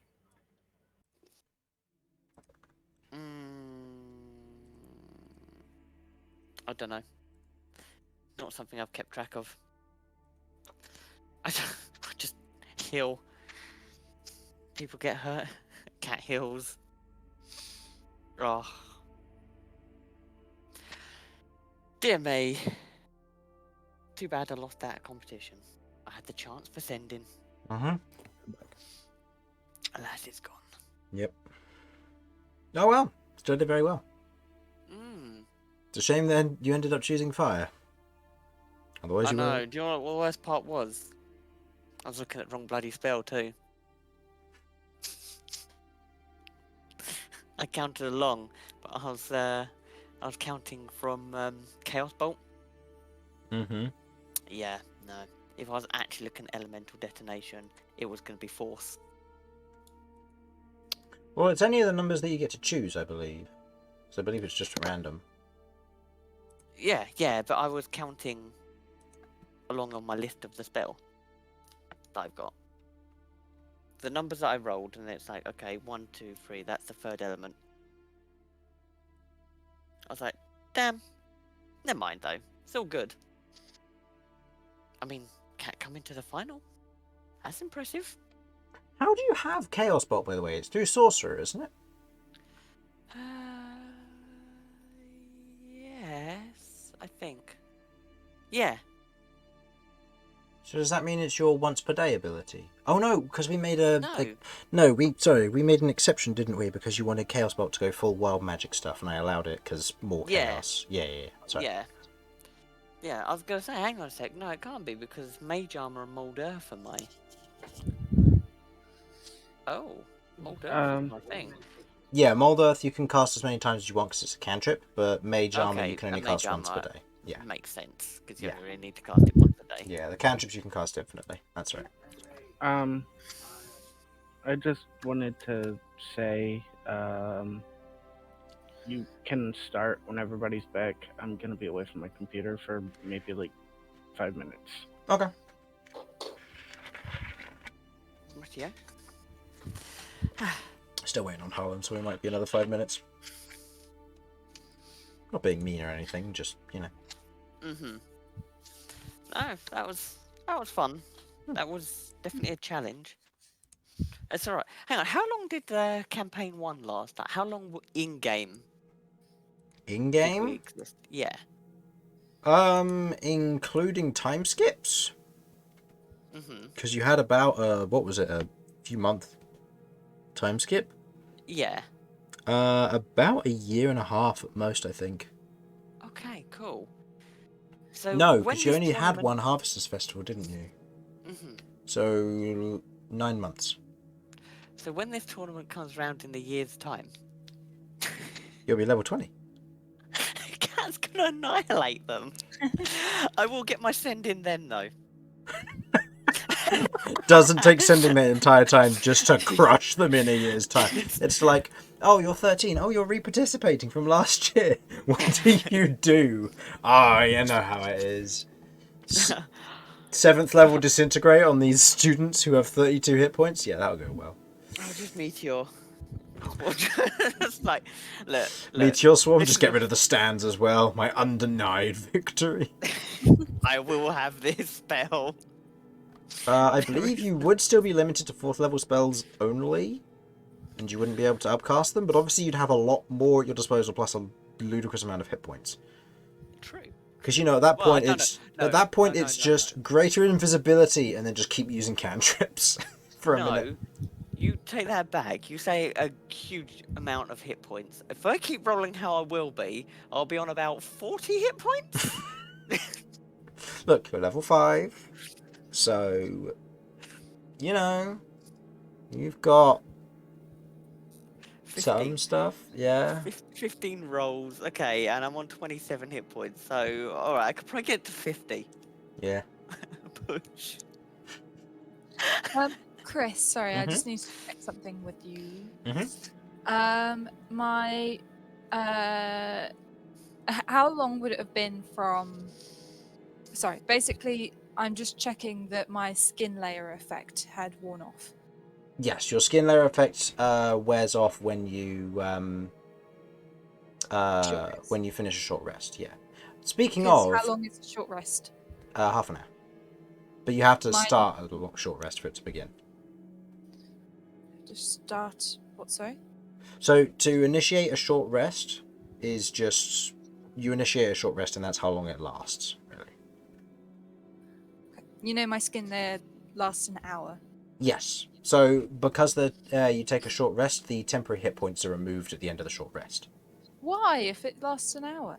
Because you cast it after you've taken a short rest, so that you But can I do didn't. that. What do you mean? You I already did skin layer during the event. Oh, then you would have lost it while the event was going on? no. It So lasts an hour. you cast it at the beginning of the event, Yes. and you exchange your health for temporary hit points with the skin layer spell. Yes. Then, at the moment you finish a short rest, all temporary hit points are lost, regardless of how much time you have left on them. Because there are some It spells. doesn't say that on my sheet. No, that's just a base thing. Because there are a lot of spells that do things like they provide 20 temporary hit points with your casting of the spell, but then the moment you take a short rest, those temporary hit points are lost because they always are lost at the end of a rest. Mm-hmm. That's why Cat didn't usually take a temporary short rest during the tournament. Yeah, Because because the if temporary hit points I had all lost. yes, yeah.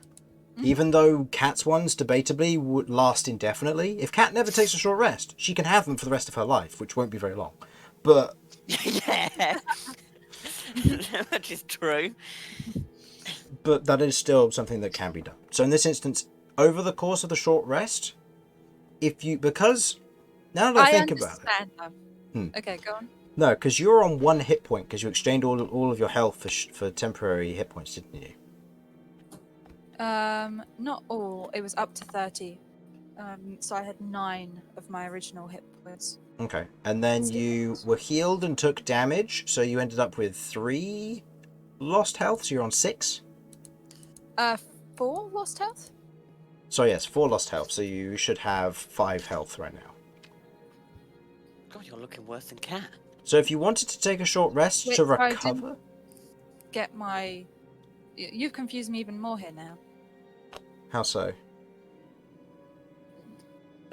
It's So you've taken a short rest. Yep. So my health is back up to 39. Oh no, you need to spend hit dice to recover during a short rest.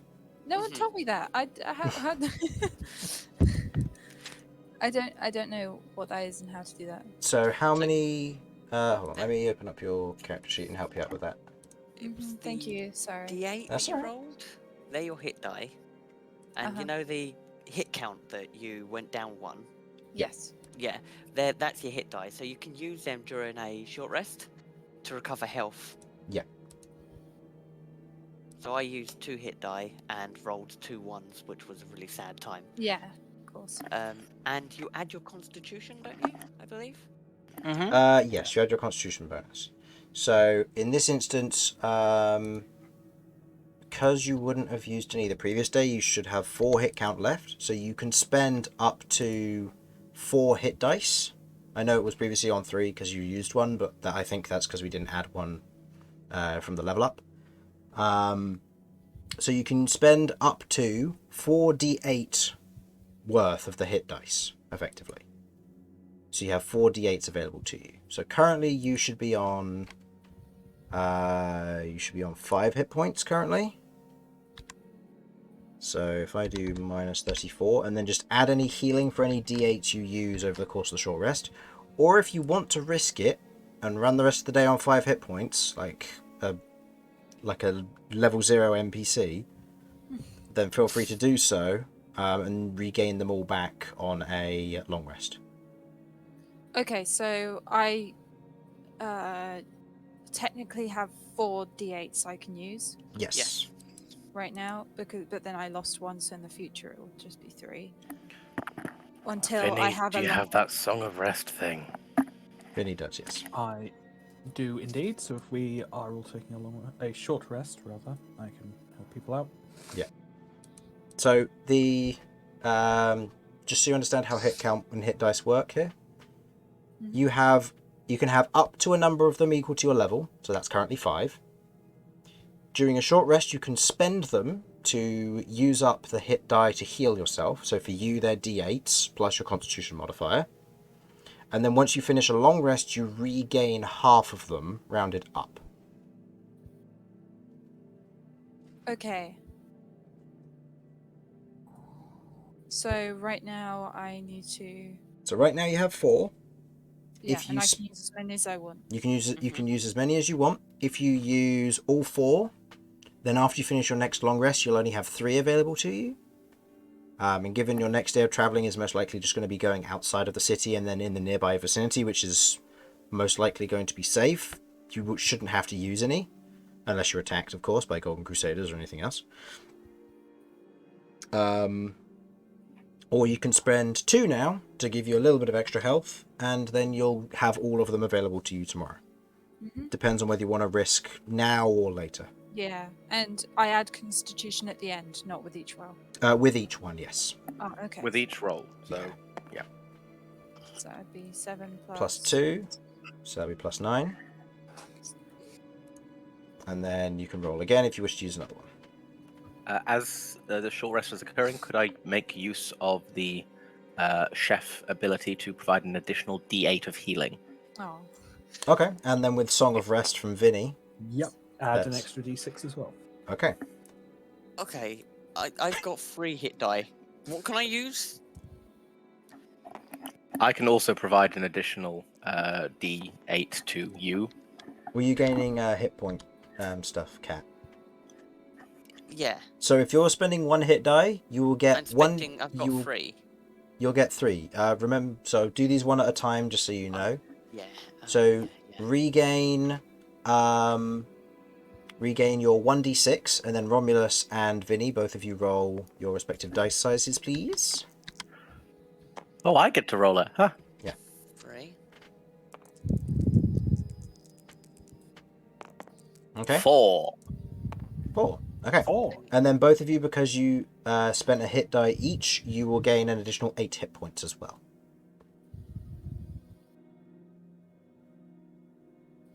So make sure to add that in as well, Kirv. The extra 8 healing from your allies assisting you during this short rest. 8. So that is just an exclusive at 8. Yep, that's just an exclusive add 8 that comes from your allies' abilities. Thanks, guys. Because they knew Okay, this was cool. an attrition-based You're system, so they took welcome. anti-attrition perks. Hooray! Vinny, Well, Cat is looking significantly healthier. For Like 1 the hit die. bastards we are. Yeah, yeah, Vinny, yeah. Vinny is playing relaxing music on the pipes as we're sitting down and resting. And I'm giving people, I assume, like, chopped fruits or granola. Granola. Sure, we'll go with that. So, You know, real parent vibe yeah, snacks. yeah, very much so. So, otherwise, now after having a quick rest in a moment to kind of catch your breath, patch up some wounds, and deal with any real problems that could be preparing for the future, you head into the dark alleys. The venture forth is dark, as you would expect, but with a combination of Vinny's dancing lights and various dark vision throughout the party, you manage to guide yourself as best you can through the dark alleys towards your destination. Where are you headed? Good We question. are looking for the Veiled Mist. Okay. Go ahead and roll me a survival check then, please, Vinny. With advantage, because you were given directions.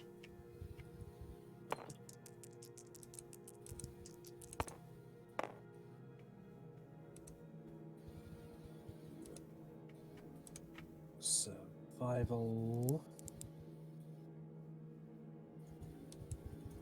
13. 13. Okay. Having a little bit of a look around and wandering to and from a few different locations, it takes a little while to otherwise get there. Before you otherwise arrive at what looks to be one of the brighter sections of the dark alley, surprisingly. You've only seen a few of them. But you see otherwise a slightly open doorway. Light is pouring out from the interior, but the door is closed afterwards. And you can see 2 elven individuals currently sat outside on stools, currently looking about amongst the street.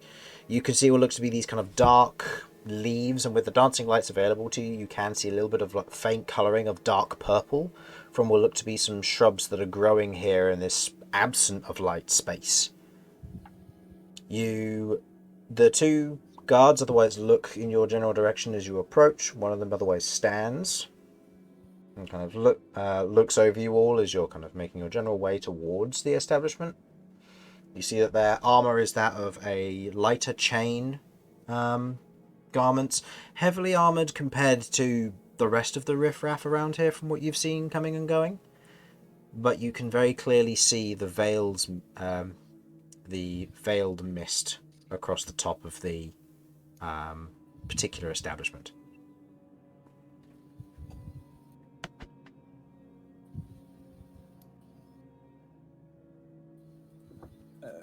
Okay. I suppose we head in then. Okay. Heading towards the main entrance, one of the 2 sentries who are outside kind of just looks at you and goes, can we have some confirmation of identification, please?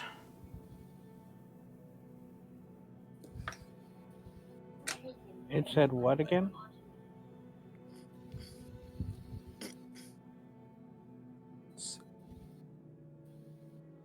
Actually, a fascinating question. Did you get a letter, or was someone asking you? Oh, This was called the what again? Veils of Mist. Well, I don't exactly have a passport on me. I'm Vinny. I'm here to see the Masked Taskmaster. The individual kind of gives you a look. And who would this Masked Taskmaster be exactly?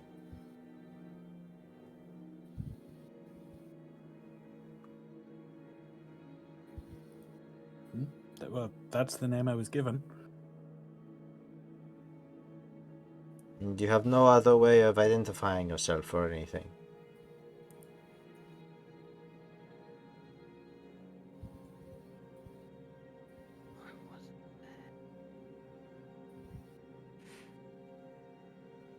can we say something out of character? Sure. No. When you spoke to the guy, he said that two people in the party had something for identification. I believe, if I recall correctly. Out of curiosity, Mr. Chris, Mhm. I don't know if I can, but is there a role I can do to try and figure out if they're actually trying to if they're trying to see the brooch or not? The only reason I'm asking is because I'm not quite sure, because the drug that the leaf people were making was called veiled spit, and this is called the veiled mist. So I thought was it going was to say the similar. same thing. You could try your thing that you used to open the cellar door. I will say that sort of thing is more to do with player intuition and willingness to experiment, as opposed to a role in this instance. For interaction's sake. I'll do it. I'll take out the leaf cutter, brooch. Okay. The individual otherwise puts out their hand and takes it from you, kind of holds it up.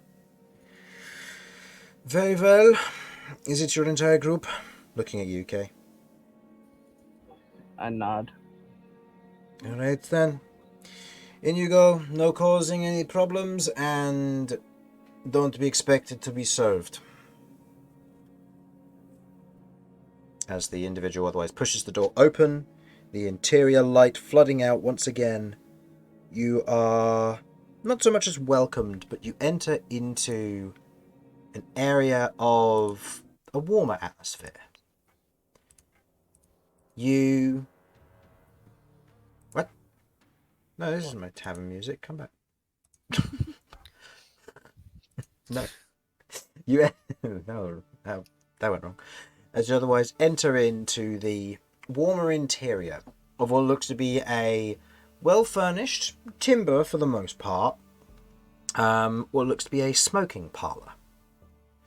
You can see to your immediate left as you enter a set of stairs that lead up, a small table which has two more of those guards who kind of note as you both enter, but you still have the brooch out, and they kind of just generally give you like a squinted look before letting you through, not interfering with your entrance. You see to your immediate right what looks to be a bar that is set up with a number of a few kegs and bottles in the back, but most notably you can see what look to be these long kind of tall-necked flasks with tubes attached to the end and filled with what looks to be almost these dried herbs or leaves. You can see there is a valve at the top to stopper it. The smell immediately hits all of you of this very sweet, scented and chemical smell. I would like the entire party to roll me wisdom saving throws, please. With the exception of Kay, who rolls this with advantage. Oh boy. Here I go smelling again. No. I rolled the same as you. Okay. Kay, you recognise this scent. This isn't veil spit, but this is a heavy drug. You know this to be some form of hallucinogen. You aren't entirely sure what, but you know that it's used in medical purposes. you sniffed it in quite a strong intensity back when you were being medically trained. And you recognize it. And yet, there is a heavy smell of that mixed with other things around the room. I see a lot of 2s. Is that how we're going? Cat? Yeah, I got 4. Romulus? 3, I believe. Okay. Vinny? 13. Okay, and Kirv. 9. Okay. Kirv, Cat, and Romulus, you 3 all suddenly feel kind of a light dizziness, and a sense of calmness washes over you. Just a subtle sense of calmness. You feel less in danger than you probably should, and in this moment you feel relaxed. No direct side effects currently, just a general sense and atmosphere about the area. Who even cares about geese, am I right? I know that I certainly don't. My only concern with geese are whether I can take their voice box and use it to make an intriguing instrument. I decided to call it the goose pipes or the gooseophone. I'm not sure yet. I'm still workshopping the idea.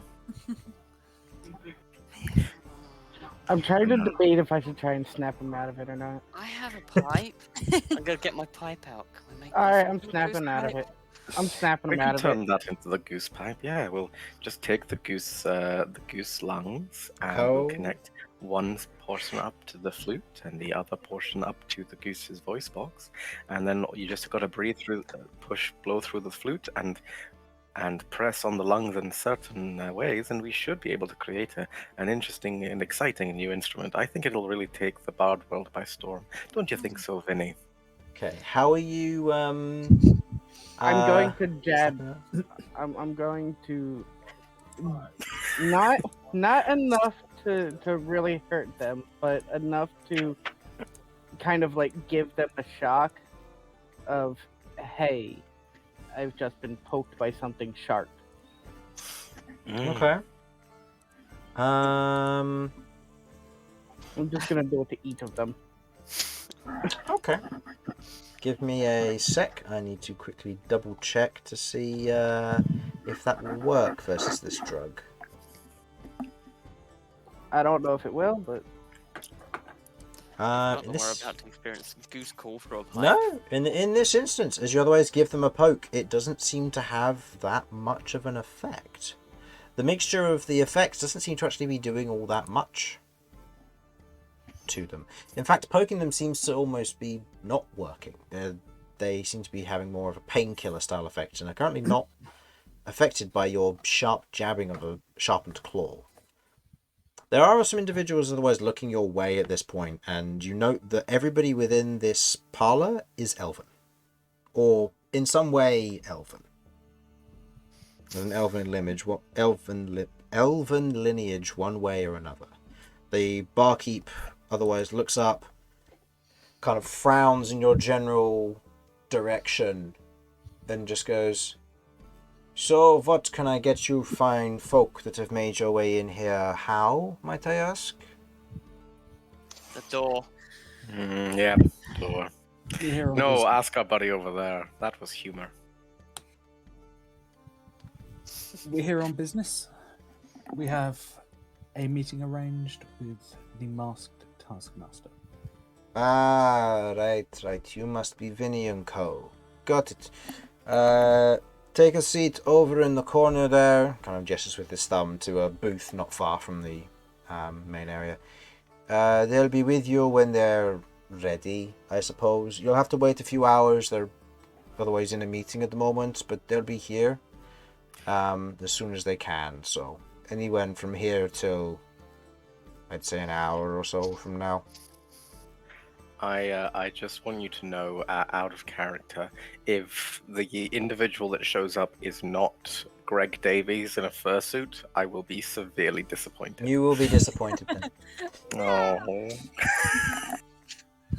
If there's anything I can get you to get you a lot for any drink or food, let me know. Obviously, we've got anything that you might want. but I will need to know ages for each of you and whether you will be legally allowed to have anything. Any attempts to lie will be discovered. He places a small notepad on the table and a quill on top of it. All you need to know is that she points at Cat. Definitely cannot drink I want milk. alcohol. I don't think you know we what. Yeah. don't do much alcohol here. We do beer, but Milk. otherwise not much. Do you do milk? Because she would like milk. I do. Or squash, apparently. We have water. Water it is. Okay. Waffles?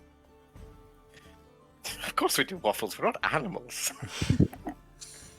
He said food. No, we do snacks, but we don't do waffles. What snacks have you got? I'm ready. Your choice. You can either have hardtack or soft-tack. I thought you said heart attack. My brain was just like, why would I want that? What Hard even for is me. that? I will have hard. Alright, cheap stuff it is. Gets a bowl and just pours in what looks to be a bunch of like these hard square flakes almost. It's bizarre. Wait, that's the cheap stuff? Hardtack, yeah. So the other one's not cheap? Soft-tack, no. I don't know. I don't know what the. I don't know what hard or soft tack is either. Hardtack. Salty biscuits. Hardtack is salty crackers that they used to eat as rations on long distances. So think, oh, you're a pirate living on the sea. What do you got? Crackers and oranges. That's what hardtack is. Soft-tack is unleavened bread. Small pieces of. Kay, get the hard tack. Could I have this? Hard tack. Could I have some of the soft tack? But I'd like it to be slightly heated up, along with some crushed chickpeas. He pauses and puts a few bits of small tack in a bowl. Small tack it is. All right, worth a try. I want Anything else that you want? Any smokes or anything? I'll just have a beer. Right. What are smokes? Gestures to the array of bottles behind him. I'm kind of tempted. What do you Is that fancy? the Old Spice jingle? Yeah, I heard that. Wasn't me, if whoever it was. Still, Relevant. Chris ain't gonna get done for that, is he? no. Kay's just gonna point to a random one. Roll me a d8.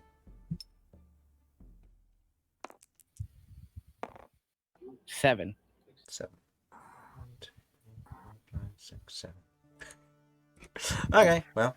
Ah, the heart exploder. Yes. No, as you he otherwise takes what looks to be kind of this weird, like fat-based bottle with this thin neck to it. Otherwise, clasps it off the shelf and goes, "That'll be 200 gold, please, for this one." How old are you, Kay? Oh. That's a good point. Mask and age. I don't know my age. Okay. Mask. Hey, that. Does it look like these people wouldn't care? I mean, they're all elves. They all hate you anyway. Yeah, screw it. I'll take my mask off. Oh no, he's old enough.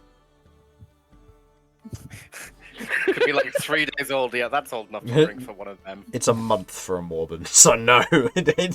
Oh. Kay's old enough. Damn. Look, Kay's race's expected lifespan is 10 years. All right. He's burnt through at least one of them. Oh dear. There's a I hope he reason. survives the end. You remember the whole thing about the D having to roll for heart attack? As this halfway through the campaign, we're going to have to start rolling for Kay. If it goes on Roll that for long, your- yeah. But Roll for your proctology exam. look, we we joked about it in pre-session about the oldest member of the party dying of old age first. We said it was Vinny, and we were like, oh, it'll be tragic because it's Simon 2 campaigns in a row. And then the realization of, no, it'll be Kay, because he's a Morben. They can live up to what I think it's up to 30 years if they're lucky. So I've seen what he eats. Hey, that might extend my life expectancy. yeah, okay? we don't know yet. Either way, I just because I'm curious, this is for testing purposes. Mhm. I will go ahead and hand over 20 platinum. It's 20 platinum. okay, for some smokes. But you couldn't afford a spell. Well, Nobody said anything. Okay, not a single one of you actually said something in character. Because you money never have you told us got? about it in character. No, you guys never said anything about wanting it. We didn't know you had it. In character, we Oh. didn't know it was there. No, Out of I'm character. talking about the spell. Oh, the spell. Ah. We would like the money, though. You're not getting my money. I stole this on my own. I almost died for this money. It's true. I almost We died. lied to an officer of the law for you. unnecessarily. And I told the truth. Yeah, but we did it for you. Okay. I'll just take a water. Water bros. All right. Anything else while I'm at it? No. No? Alright. Go take your seats then. I'll prepare this and get it all sorted for you. He takes the bottle and kind Oh, of gives it a general shake, puts a little bit of water into it, gives it a little bit more of a mix. Can I go back on one thing? Mhm. Before I take my mask off, Mhm. I would like to use 1 biological resilience to turn my fur from white to black. Okay. Good to know. Makes you less identifiable when you're not wearing your Yes. clothes, which, you know, doesn't help your armor class, doesn't change your armor class at all, just, you know. Alright, so, otherwise, putting the mask back on, heading back to your seats. There are a few other tables around here and booths, and you can see that there are people who are otherwise leaning back and relaxing. There's one group of individuals who seem to be just like a regular group. They're sat round, they're playing cards, just enjoying a drink or two. They don't seem to be... Well, they don't seem to be too hostile, but they're also very off-put by your intrusion here. As you otherwise head to the booth, you can see that to the left there are 2 booths, one fancy, one less fancy. The one that's fancy seems to have, from what you can tell, 3 individuals in it, currently laid back, these large, almost vase-like long neck glasses in front of them, long tubes, when they have what looks to be a mouthpiece in their mouth as they breathe in, and these heavy cyan coloured fumes exit through their nostrils, and you watch as there's almost this veil of magic which otherwise exudes off of it for a moment before they just lean back and relax. You see that the less fancy one seems to have 2 individuals currently sat in it. They aren't particularly nice looking, but they aren't particularly rough looking. They have what looks to be the same kind of a similar armored garb as the other ones, and they have weapons to their side. They're kind of just sat there drinking, and they have what looks to be a small bowl in front of them with some burning something in it, which is rising up towards them. They have kind of a reddish eye look to them. There is a large painting on the wall straight ahead of you, which, before you enter your booth, which you can see has a kind of this majestic looking elven king with a umbrella over his shoulder and kind of this fake rustic crown across his head, kind of just standing there looking all regal. You see bits of what looks to be curtain drape on either side of it, framing it to a certain extent, and what looks to be kind of just some nice framework to the piece itself. You otherwise enter your booth to the right. A rather large booth fitted to sit about 6 to 8 people. And as you otherwise head in, you take your seats. Your drinks are brought to you. Your flask is placed in front of UK. There we go. They'll be with you when they arrive. That's all I can say. Right then, we'll wait here. Okay. Okay. Yes. Please roll me a charisma saving throw.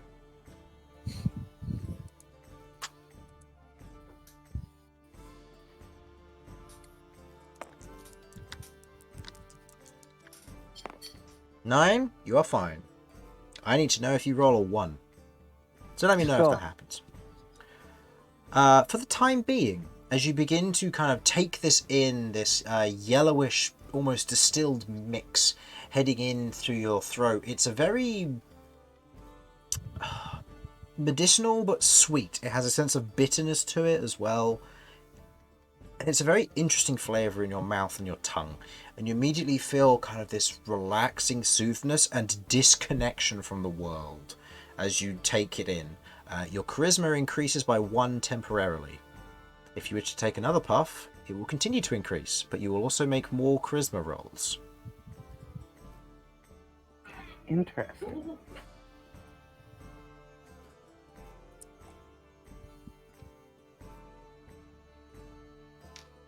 Goodbye. Bye, Harlan. Oh, we lost Harlan? Yes. Okay. Is there anything that you would like to do during this time prior to meeting the Master Taskmaster? Any conversations you'd like to have or anything you'd like to do? Okay. He's seeing how people blow out the smoke and how he has to blow out the smoke. Wants to see if he can make any elaborate shapes with the smoke. Okay. I will say, make me a... What check do you use for blowing out smoke? General D20 check.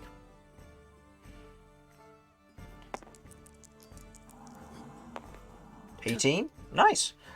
It doesn't take you long to get used to the kind of the general shape of the lips that you have to make and all of that. With your teeth in the way, it's a bit difficult, but you're able to make some rather unique shapes when you do so. Just kind of blowing out smoke in general. I will ask the party to make me a charisma saving throw across the board, please. I don't think anybody... Romulus is the only one with a -1 to charisma, so he will be needing a 1 or a 2. Okay, Romulus is fine. Anybody roll a 1? No. No. Okay, so you're all fine as Kay begins to kind of just blow out these kind of thick, yellowy, mustard-looking fumes that begin to permeate through the air around him.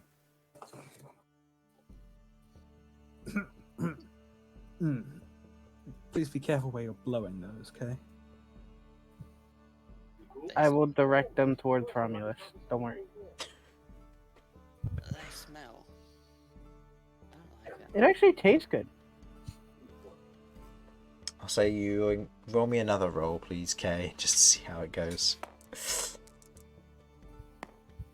Okay, you're fine. And your charisma again temporarily increases by another 1, so it's +2 currently.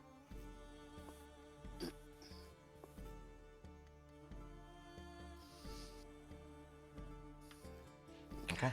Well, I mean, if we're doing nothing and we're sitting here, how dark is it in here? It's quite well lit in here, surprisingly. Compared to everything else, it's much more well decorated and furnished than some of the other establishments that you've been to. This one's probably the most well lit. Okay. And we're just waiting. Yeah, just waiting. Okay. Then Cat will read a book. We're still on like this whole calmed thing, right? Whatever. Yeah. Yeah. Cool. All right. I'm gonna roll a dice, see which book it is that I'm reading. That is. Okay. Cool. Which one? Lota's chosen research. Okay, let me scroll down to it. Okay.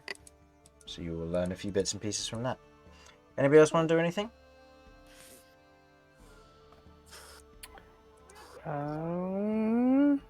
Vinny, Kirv at all? Sorry, just to say Harlan's computer's conked out apparently.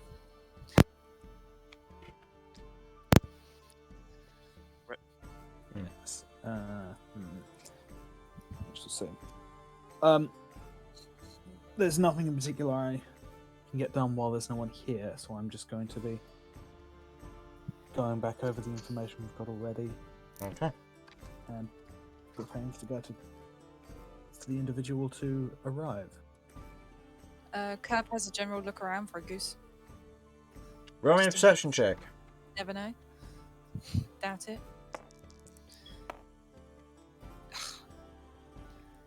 Nah, no goose. No goose.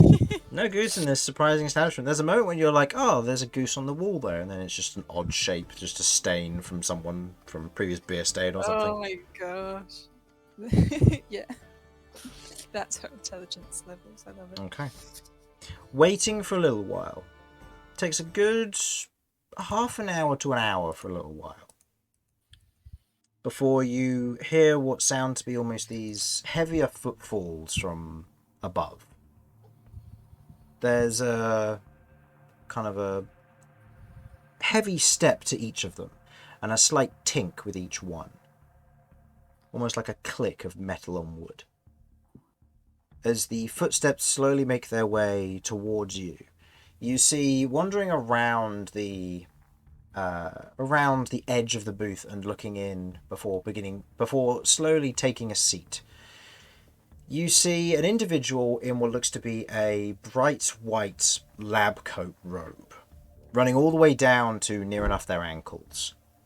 You can see that they have kind of a lighter tan, almost a elven features and general look about them.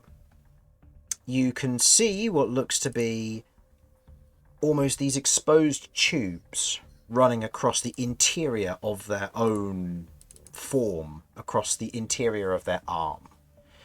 Or should I say arms, as this individual is equipped with 4. You can see they have pointed elven ears peeking out and what looks to be this large metallic frame attached to the back of their lab coat, breaking through it in fact, and these large glass vials, 6 of them, running down the spinal column, with what looks to be a smooth metal mask running over their face. One very, very similar to the individuals that you met, Kay. Back in, I believe it was Polite Brew's home. Yeah. The individual, as they otherwise take a seat, you note the 4 different arms and the state that they're in. One is gauntleted, kind of these hooked claws at the tips of them as they otherwise sit down with that arm on top, very much so. Another one lays across from them on their lap, but the entire arm is instead replaced with a blade of what looks to be almost this moving, living metal. Something that none of you have ever seen before. Another arm has what looks to be just a plain look to it. Nothing special, only a circular note or what looks to be button almost on their palm. And the last arm that you note has these massive pincer claws that come out from in between the knuckles, curving inwards and meeting with another one that comes out from the base of the wrist on the underside of the hand upwards to meet them. Almost like a set of claws that would grab and tear or crush. So it's like a combination of the 2 that I saw. Sort of. But the claw itself is metallic, and it's different in comparison to the other ones. Where their claw was an evolution of their hand, he still has a hand, but the claws are an extension of it.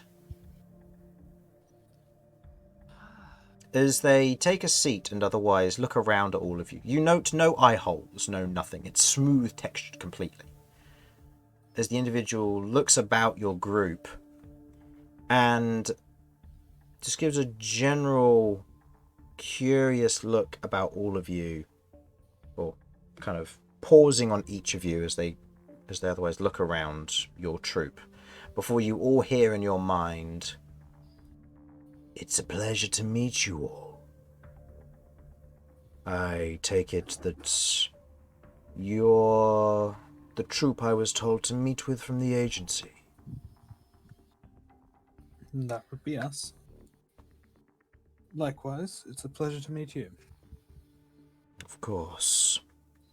You were sent on the same quarry as I.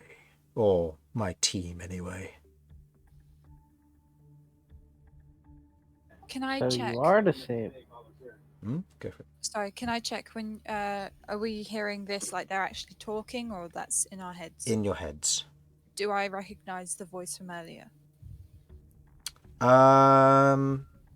No, this is a different voice. Okay. So you guys were the same. Yes. We're friends of the individual who was selling the item. I was the highest bidder, and after Polybrew stole it, I was told to be patient. But patience isn't my strong suit when he's getting away with something like this. It's not exactly something I wait for. You're all no fun. Agreed. You're all a very intriguing bunch. I was told a bit about each of you that I might be intrigued with. Kay and Vinny have had ties with us before. Can't say I know what they are, and the agency wasn't entirely certain either, but you had amulet brooches all the same.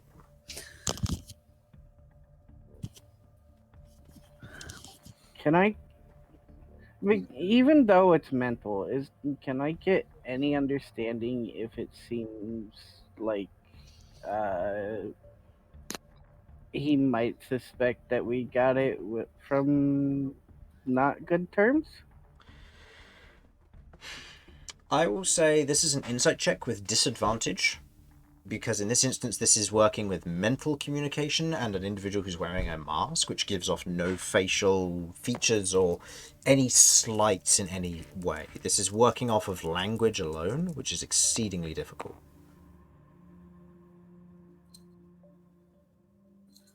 Should be a 12, because you had a +5, I believe? Yes. Yeah. Let me just roll for them. I would say, from what you gather, those would be one of the two options. They would either be disliking of the fact and the manner that you got them through the way you did, or they would be ignorant of the matter. That's what you can draw from this. Okay. Right, you've got information about each of us? Yes. And I must say I am most intrigued by your little experiments, Cat, on what you've been doing. You know about? When you failed your first quest, information was imparted to me as to who my competitors were, as was my agreement with the agency. I got to learn a little bit, and I wanted to set up a coordination to speak, to learn, to help, if you want it. Kirv, I believe you were interested in geese? One goose. One goose. But you were extraplanar. Sorry? That you were extraplanar as well. From not around here. Oh, I thought you were saying I was incredibly boring. Extra plain. No. Sorry. Just out of curiosity for this, Mm-hmm. do we hear the conversations that he's having with others as well? I will say that they are far quieter than when the attention is focused on you, but yes. Okay. I just wanted to make sure, just in case we want to chime in or not. Yeah, you can chime in. It's one of those things that if you try to listen to somebody else's conversation, it becomes harder and harder the more you try and listen to it. So it sounds more like just natural fuzz in the background, like background conversation when you're just on the train or when you're going from one place to another or sat in a crowd. You can't tell what the person 2 people over from you is saying, but you can hear the general fuzz of it. Got you. Just wanted to make sure. So you'll be able to tell when there's breaks in conversation, I'll say. That's the main thing.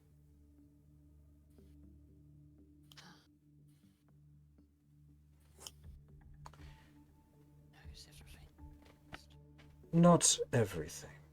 I know that your friend Romulus is also after some powerful objects and items, of which I might have a few. Obviously, it would be for trade. And, of course, Vinny and Kay, who are connected in some way to the group that I am aligned with.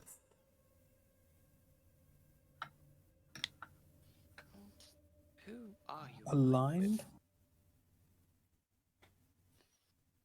They reach into their lab coat pocket and pull out what looks to be the top half of a leaf cutter brooch. You two both have bottom halves. So,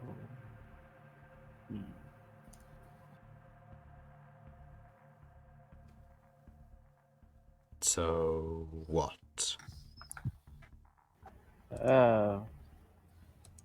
when I received this, I always wondered what the top half would be. I'm guessing it's higher ranking. Not quite. The top half is usually acquired and used by those of original status. I see.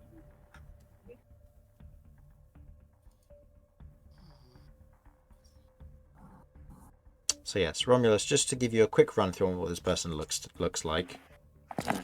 Elven individual, lab coat robe, 4 arms. One is a blade.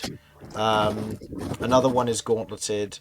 Another has what looks to be almost this button on the palm.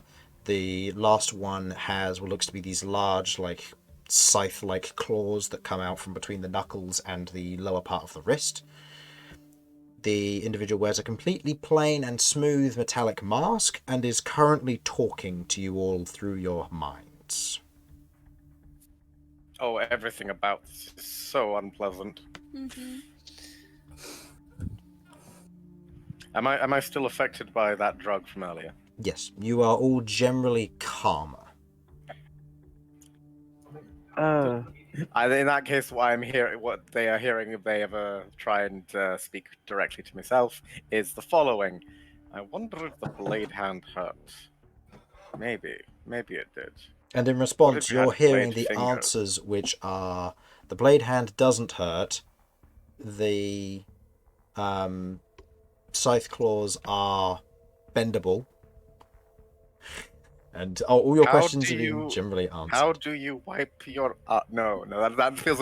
I'm gonna try and cut that thought off before I finish it. I have an ordinary hand. How How wonderful! I believe I have become inebriated from a contact high. This seems unfortunate.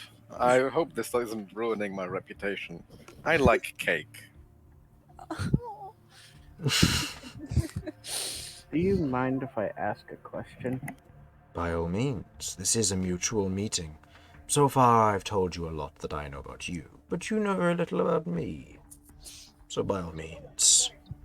I was mostly curious. Were you with the other two at the mansion? No. I simply sent one of my consciences with them. Or consciences, I should say. Would they have killed me if they saw me? Depends. Most likely. They were on orders to kill anybody within the or to take out anyone in the facility, but to only kill Polite Brew unless threatened. If you posed to be a dangerous threat, then they would have. But from what I understand, you gave them the slip. They were aware that somebody was around, but they couldn't tell who. It's rather intriguing. They're meant to seek individuals' minds, but yours seems to be guarded. Huh? A metal shell, perhaps? I don't understand. The individual pauses for a moment before you feel kind of this wave of understanding come over your mind as you get a general understanding and the image and the knowledge that this individual possesses regarding this particular subject. You suddenly understand the interior workings of your body a bit more. You know that you have metal throughout your body due to various experiments and the things that have happened, the things that have occurred for your body. You are also now made very clearly aware of a metallic cranial plating, which seemingly has been mildly shielding you from mental intrusion for some time. But it seems to also be enchanted in place, and as you try to manipulate it, you're unable to do so.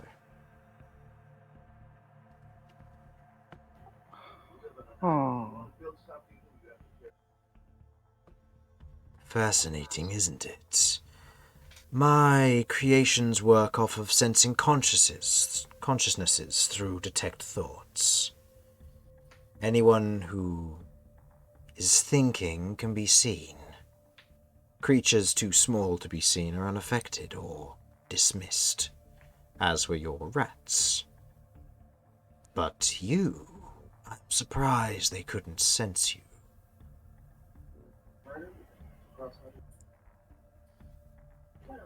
I mean, it wasn't necessarily true that they ignored the rats. They killed 2 of them. Only because they found them. They Ah. suspected something was up when there was more than one hiding out in a flower pot.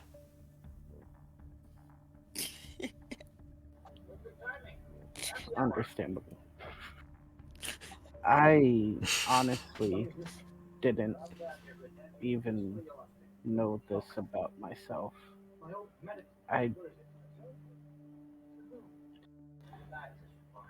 I'm still learning about what was done to me. And I'm a scientist and experimenter. I can help you figure these things out if you want. Same goes for you, Cat. I know there's knowledge you seek. What knowledge have you got of it already? None. Just an intriguing nature of what it is. I know nothing beyond the fact that you are not entirely whole, shall we say.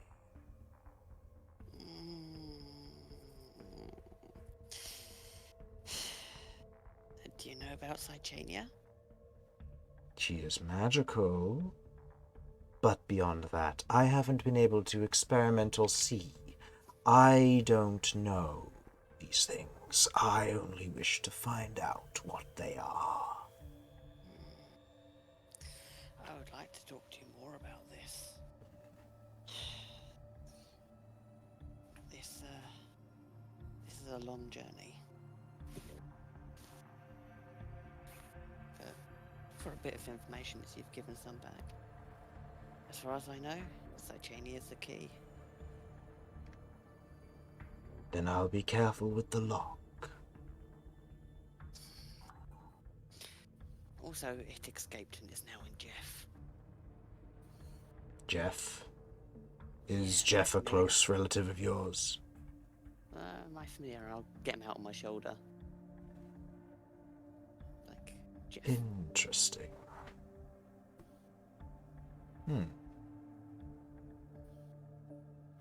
And then there's Kay that's just wondering about the living metal on him. He's wondering if that could work with him.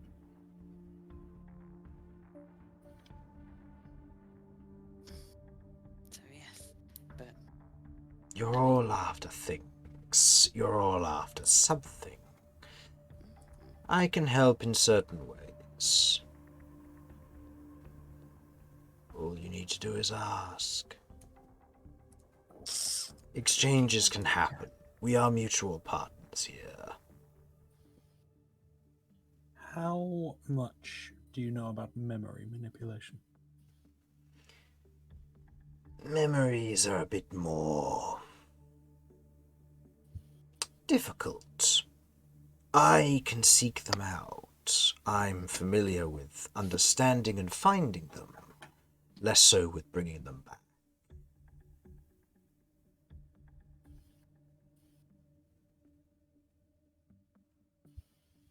I can't tell you what you've eaten yesterday if you don't know, but I can tell you that you ate yesterday.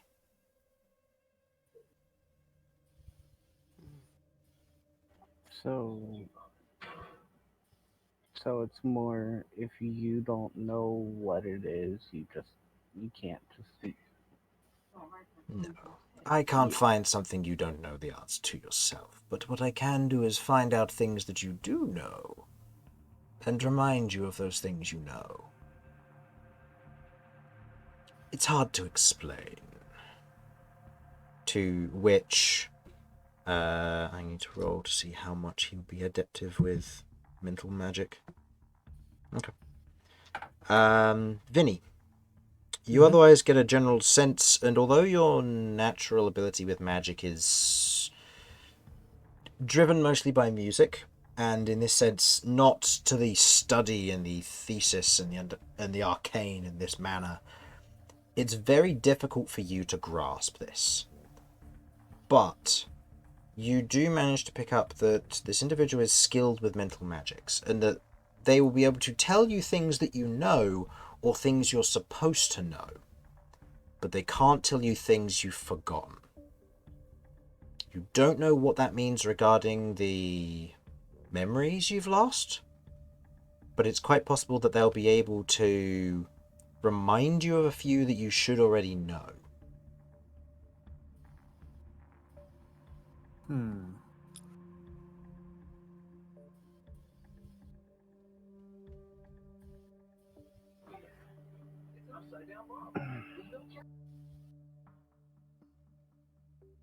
So if there's a memory in my head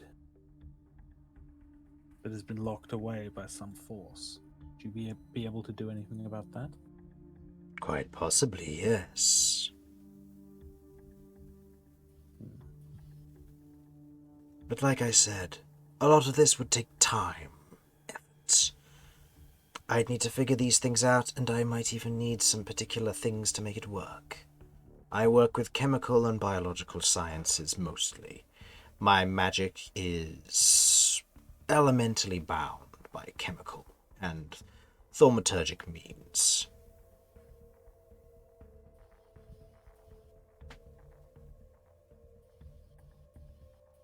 In other words, I require materials to do my art.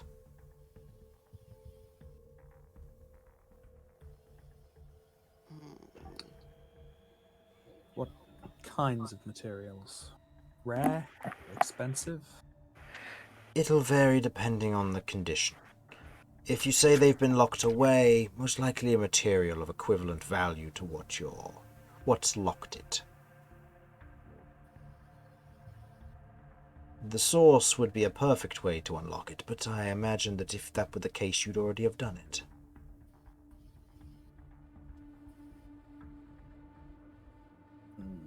Unfortunately, it's a case of I don't know what it is I don't know. Understood.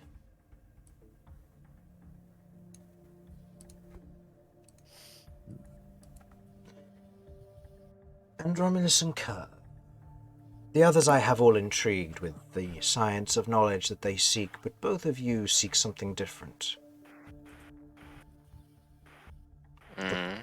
The power to do what you want to do, to be able to achieve what you need to achieve. Correct? Well, you already Something know like that. that. Are you saying you can offer that? I am a dabbler in the arcane. I can make things. I can provide things that I've taken as well.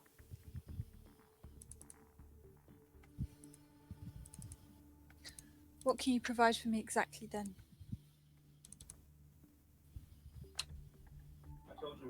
Oh, He looks at you for a moment. There are things of interest that could be useful to you. But you're seeking a singular creature, so a way to hone in on it would be most useful. There are methods to do that. Such as? Have you ever heard of a honing compass? I can get the gist of it from what it's called. It'll guide you to something you know. It's a general effect. It's not simple. But it can work. It'll require a piece of something. Something related to it. Something Related that, to the goose. something that either you have or someone else might. I can't imagine you don't know the person who owned the goose beforehand, that you don't know this. When you say related, does that have to be literal? Or figurative.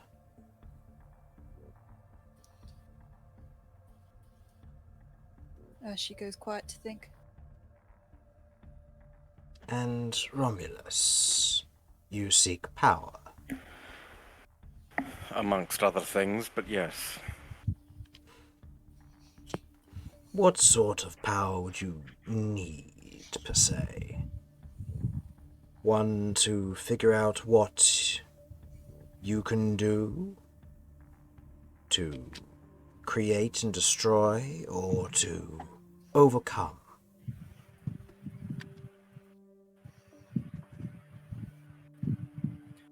What I need is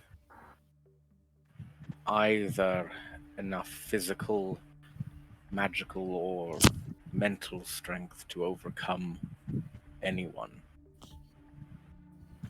Peerless warriors, invisible thieves, and minds greater than my own.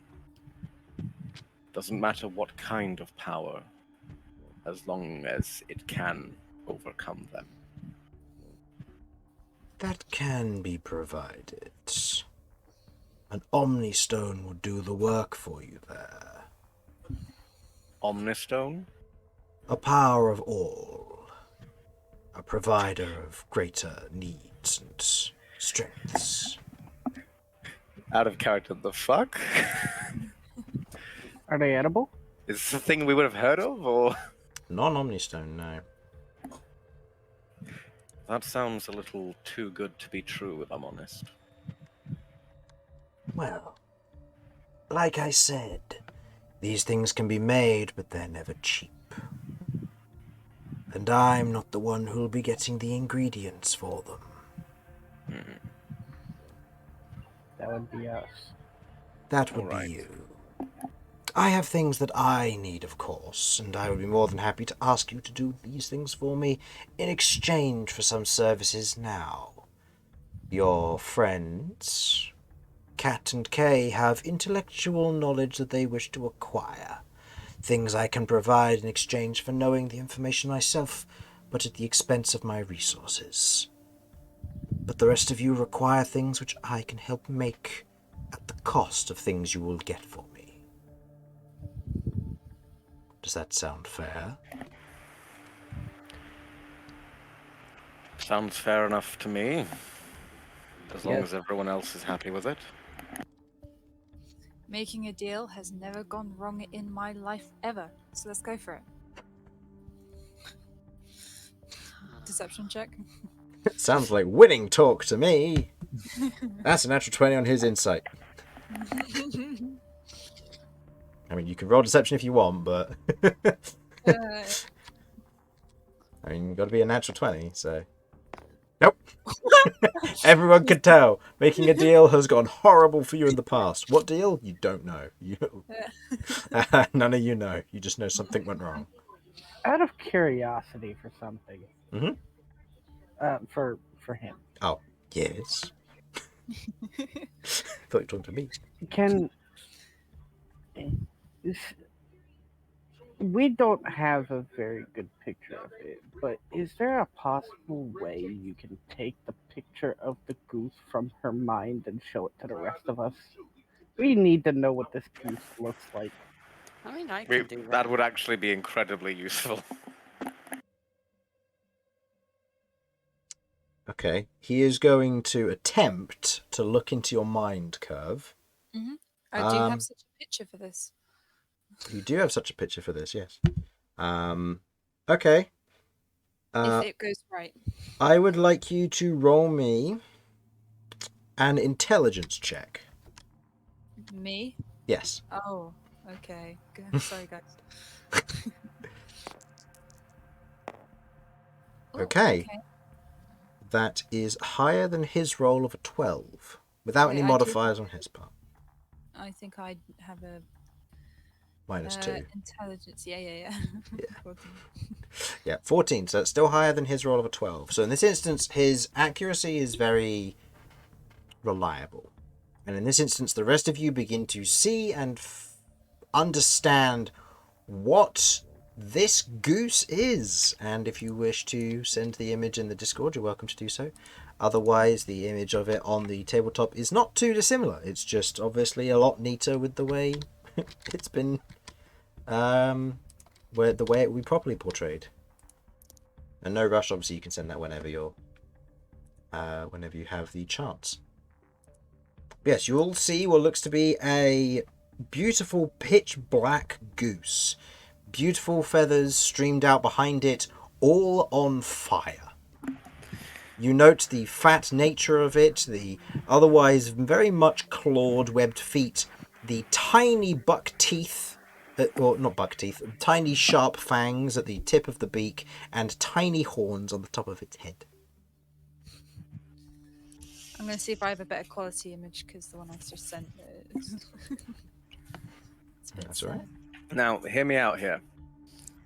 I'm just saying, if we find this creature around Christmas time, it comes pre-roasted.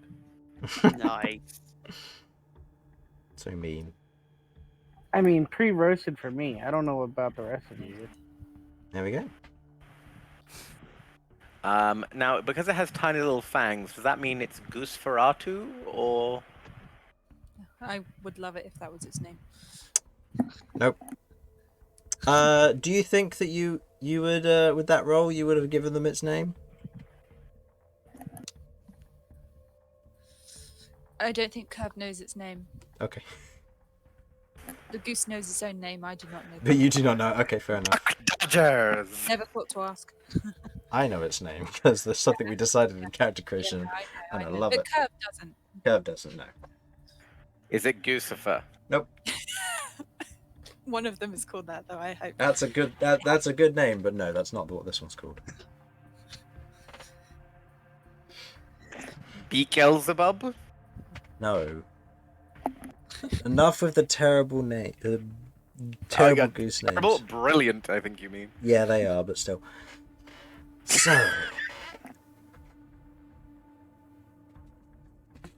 do we have a deal on this then? Yes.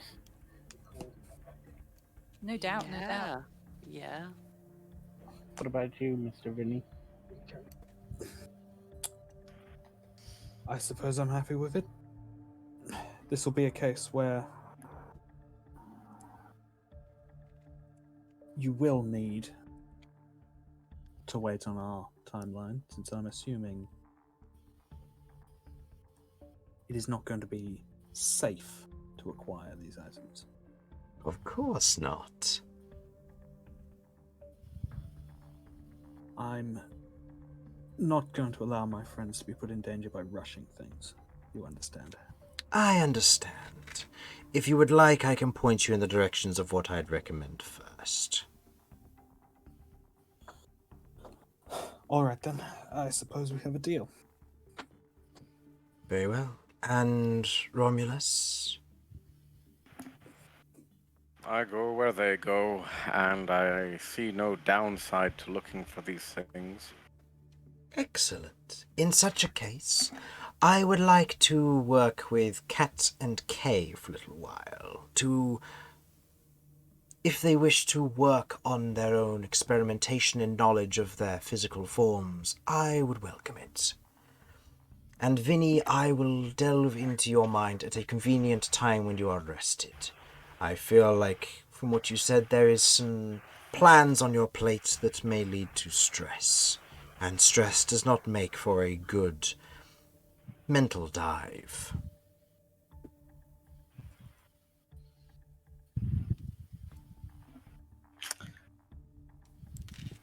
I, with his phrasing, and I know it was unintentional, I do want to be there to supervise whatever goes on with him and Cat. That will be up to Cat. She may not, you may be her guardian, but she is her own person in concernings to her body. And you're a stranger, my dude. I mean, do you have a child?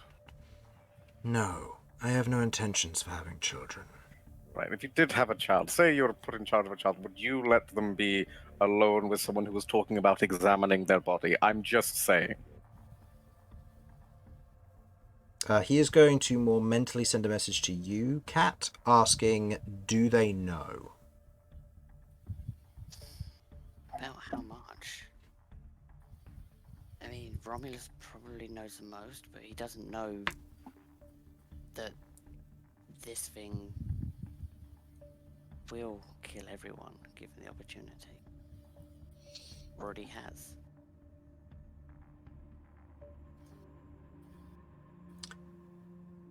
Let me rephrase it this way then. For you, Romulus.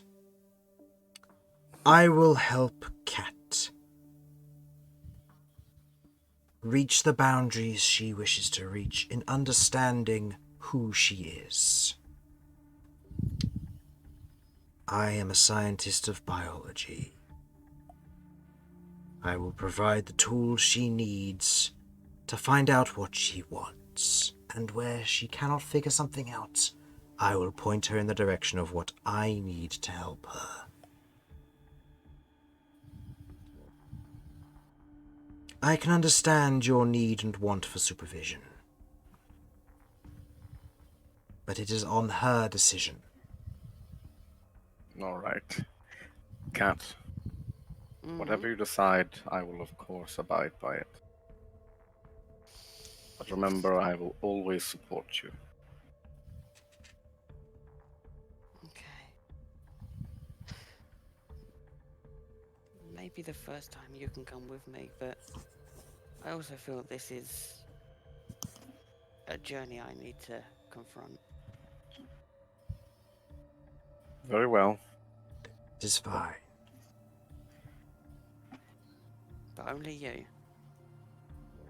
And Kay, do you want any supervision? No. I'm not sure what I am capable of, and I don't want to risk any others. Understood. Then it is settled then. For those of you who have a more experimental quality to them, meet back with me whenever you are ready and available, and I will set you on the path for what I do not have. by all means feel free to communicate with me via any means. And how do we communicate with you? Yes, what should I address any letters as? I was hoping to try and pick up sending, but I failed that in the arena. I can't help you there, but I can tap into your familiar and give you a method if you wish. Yeah, that's fine. Then I can do that. Okay. Return to me whenever you're ready. I believe you're under city arrest, and I don't want to get pulled into that. I've got enough on my plate at the moment to have to worry about that. That's fair enough. Actually, whilst you're here, there is a certain investigator for the guard who refuses to tell me his name. Do you happen to know that when you're looking into ourselves? I know who he is. I see if I can try and yell into my mind. No, do not. You get an immediate response from him, which is, are you protecting him? From him, yes. What?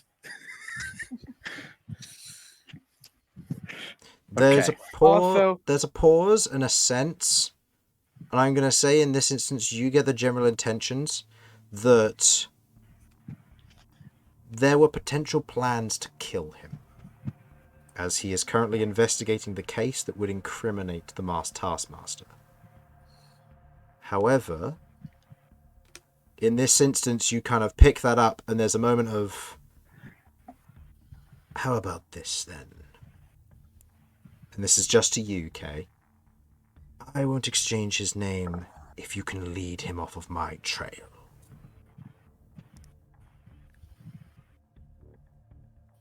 I don't care how it's done. I really don't. If you need, I can kill any individuals in the city that you might need dealt with. Within Oh, certain God. limitations, of course. The only thing that I can think of is if someone of a Kay has no holding back for this type of thing. So Go for it. The only thing that I can think of that will throw him off the case is if somebody of more importance than the one that was killed is killed. Understood.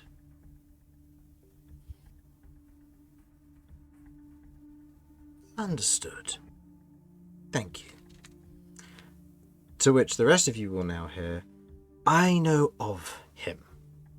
I knew the image from your own mind, but for those who do not know his name, I do not.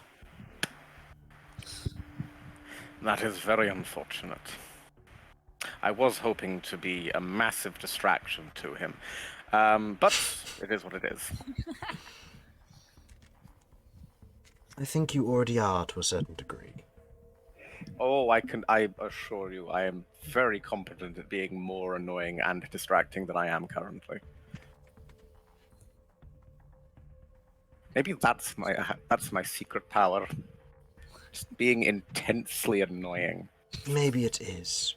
Mm. Well, if any of you plan to seek me before you leave for your next venture, wherever that may take you, just come back here.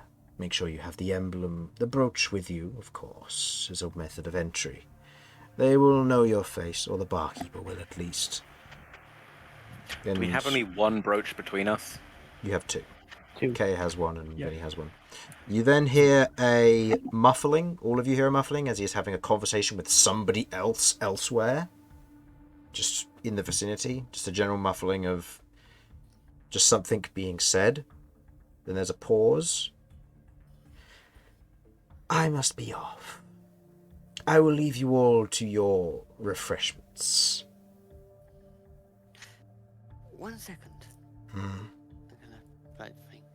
Is this private at the moment? Can they hear? They can't now. Okay. Would you like a sample to get started? We're going out of city for a little while. So long as you don't mind what happens with it. If I can get some answers, then just please don't free it. I know you Understood. want to kill. Okay. Okay, I have a syringe. Are you any good at taking samples? I can't bring myself to do it. What from? The arm. I can. Okay. Is there somewhere private? I mean, I don't think doing it in the middle of this shop's going to be great.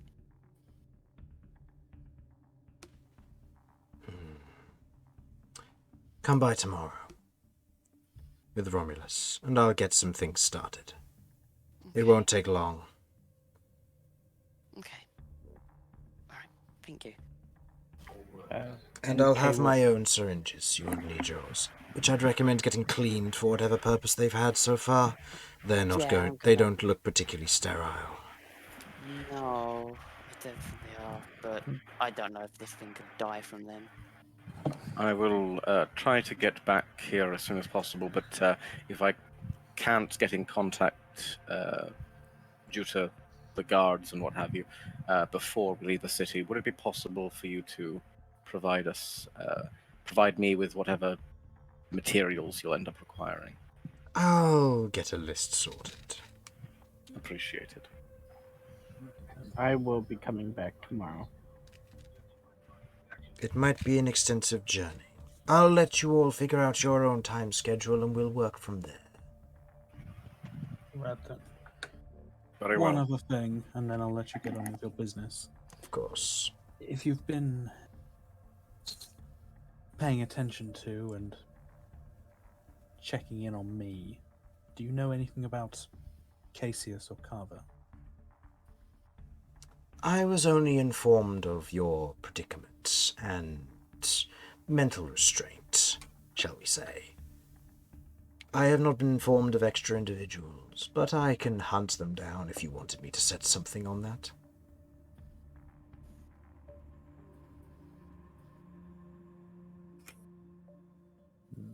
Might be helpful if you have the resources. I can set up some connections. Consider it fortunate future payment for something that I will require later on.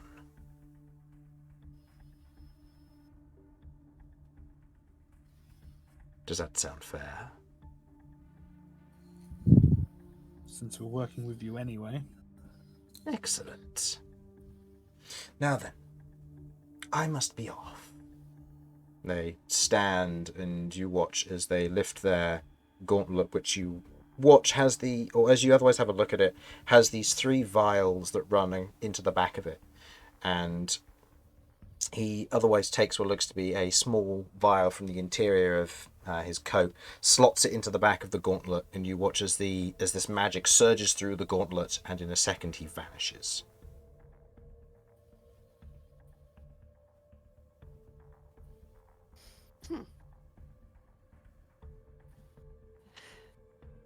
Well, I mean, he seems to have a lot of answers to a lot of things.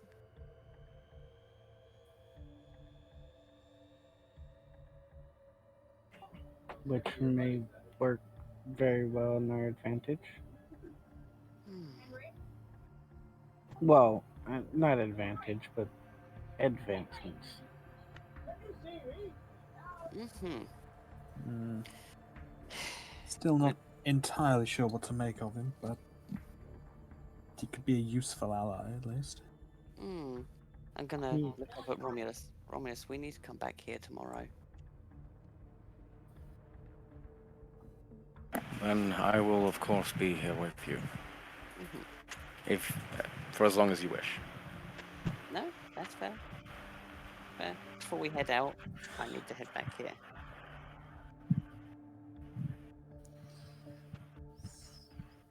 Okay. So, with the party now finished on their meeting and errand, they head back to the Firefly Stacks, where they get a nice rest for the evening. They pick up their strengths and they prepare for the next day, which they will after they are no longer under city arrest. And we will pick up from there next week. So, thank you for watching. Hopefully you enjoyed, and we will see you next week where this will continue. Bye bye bye. Bye. Bye. Potatoes.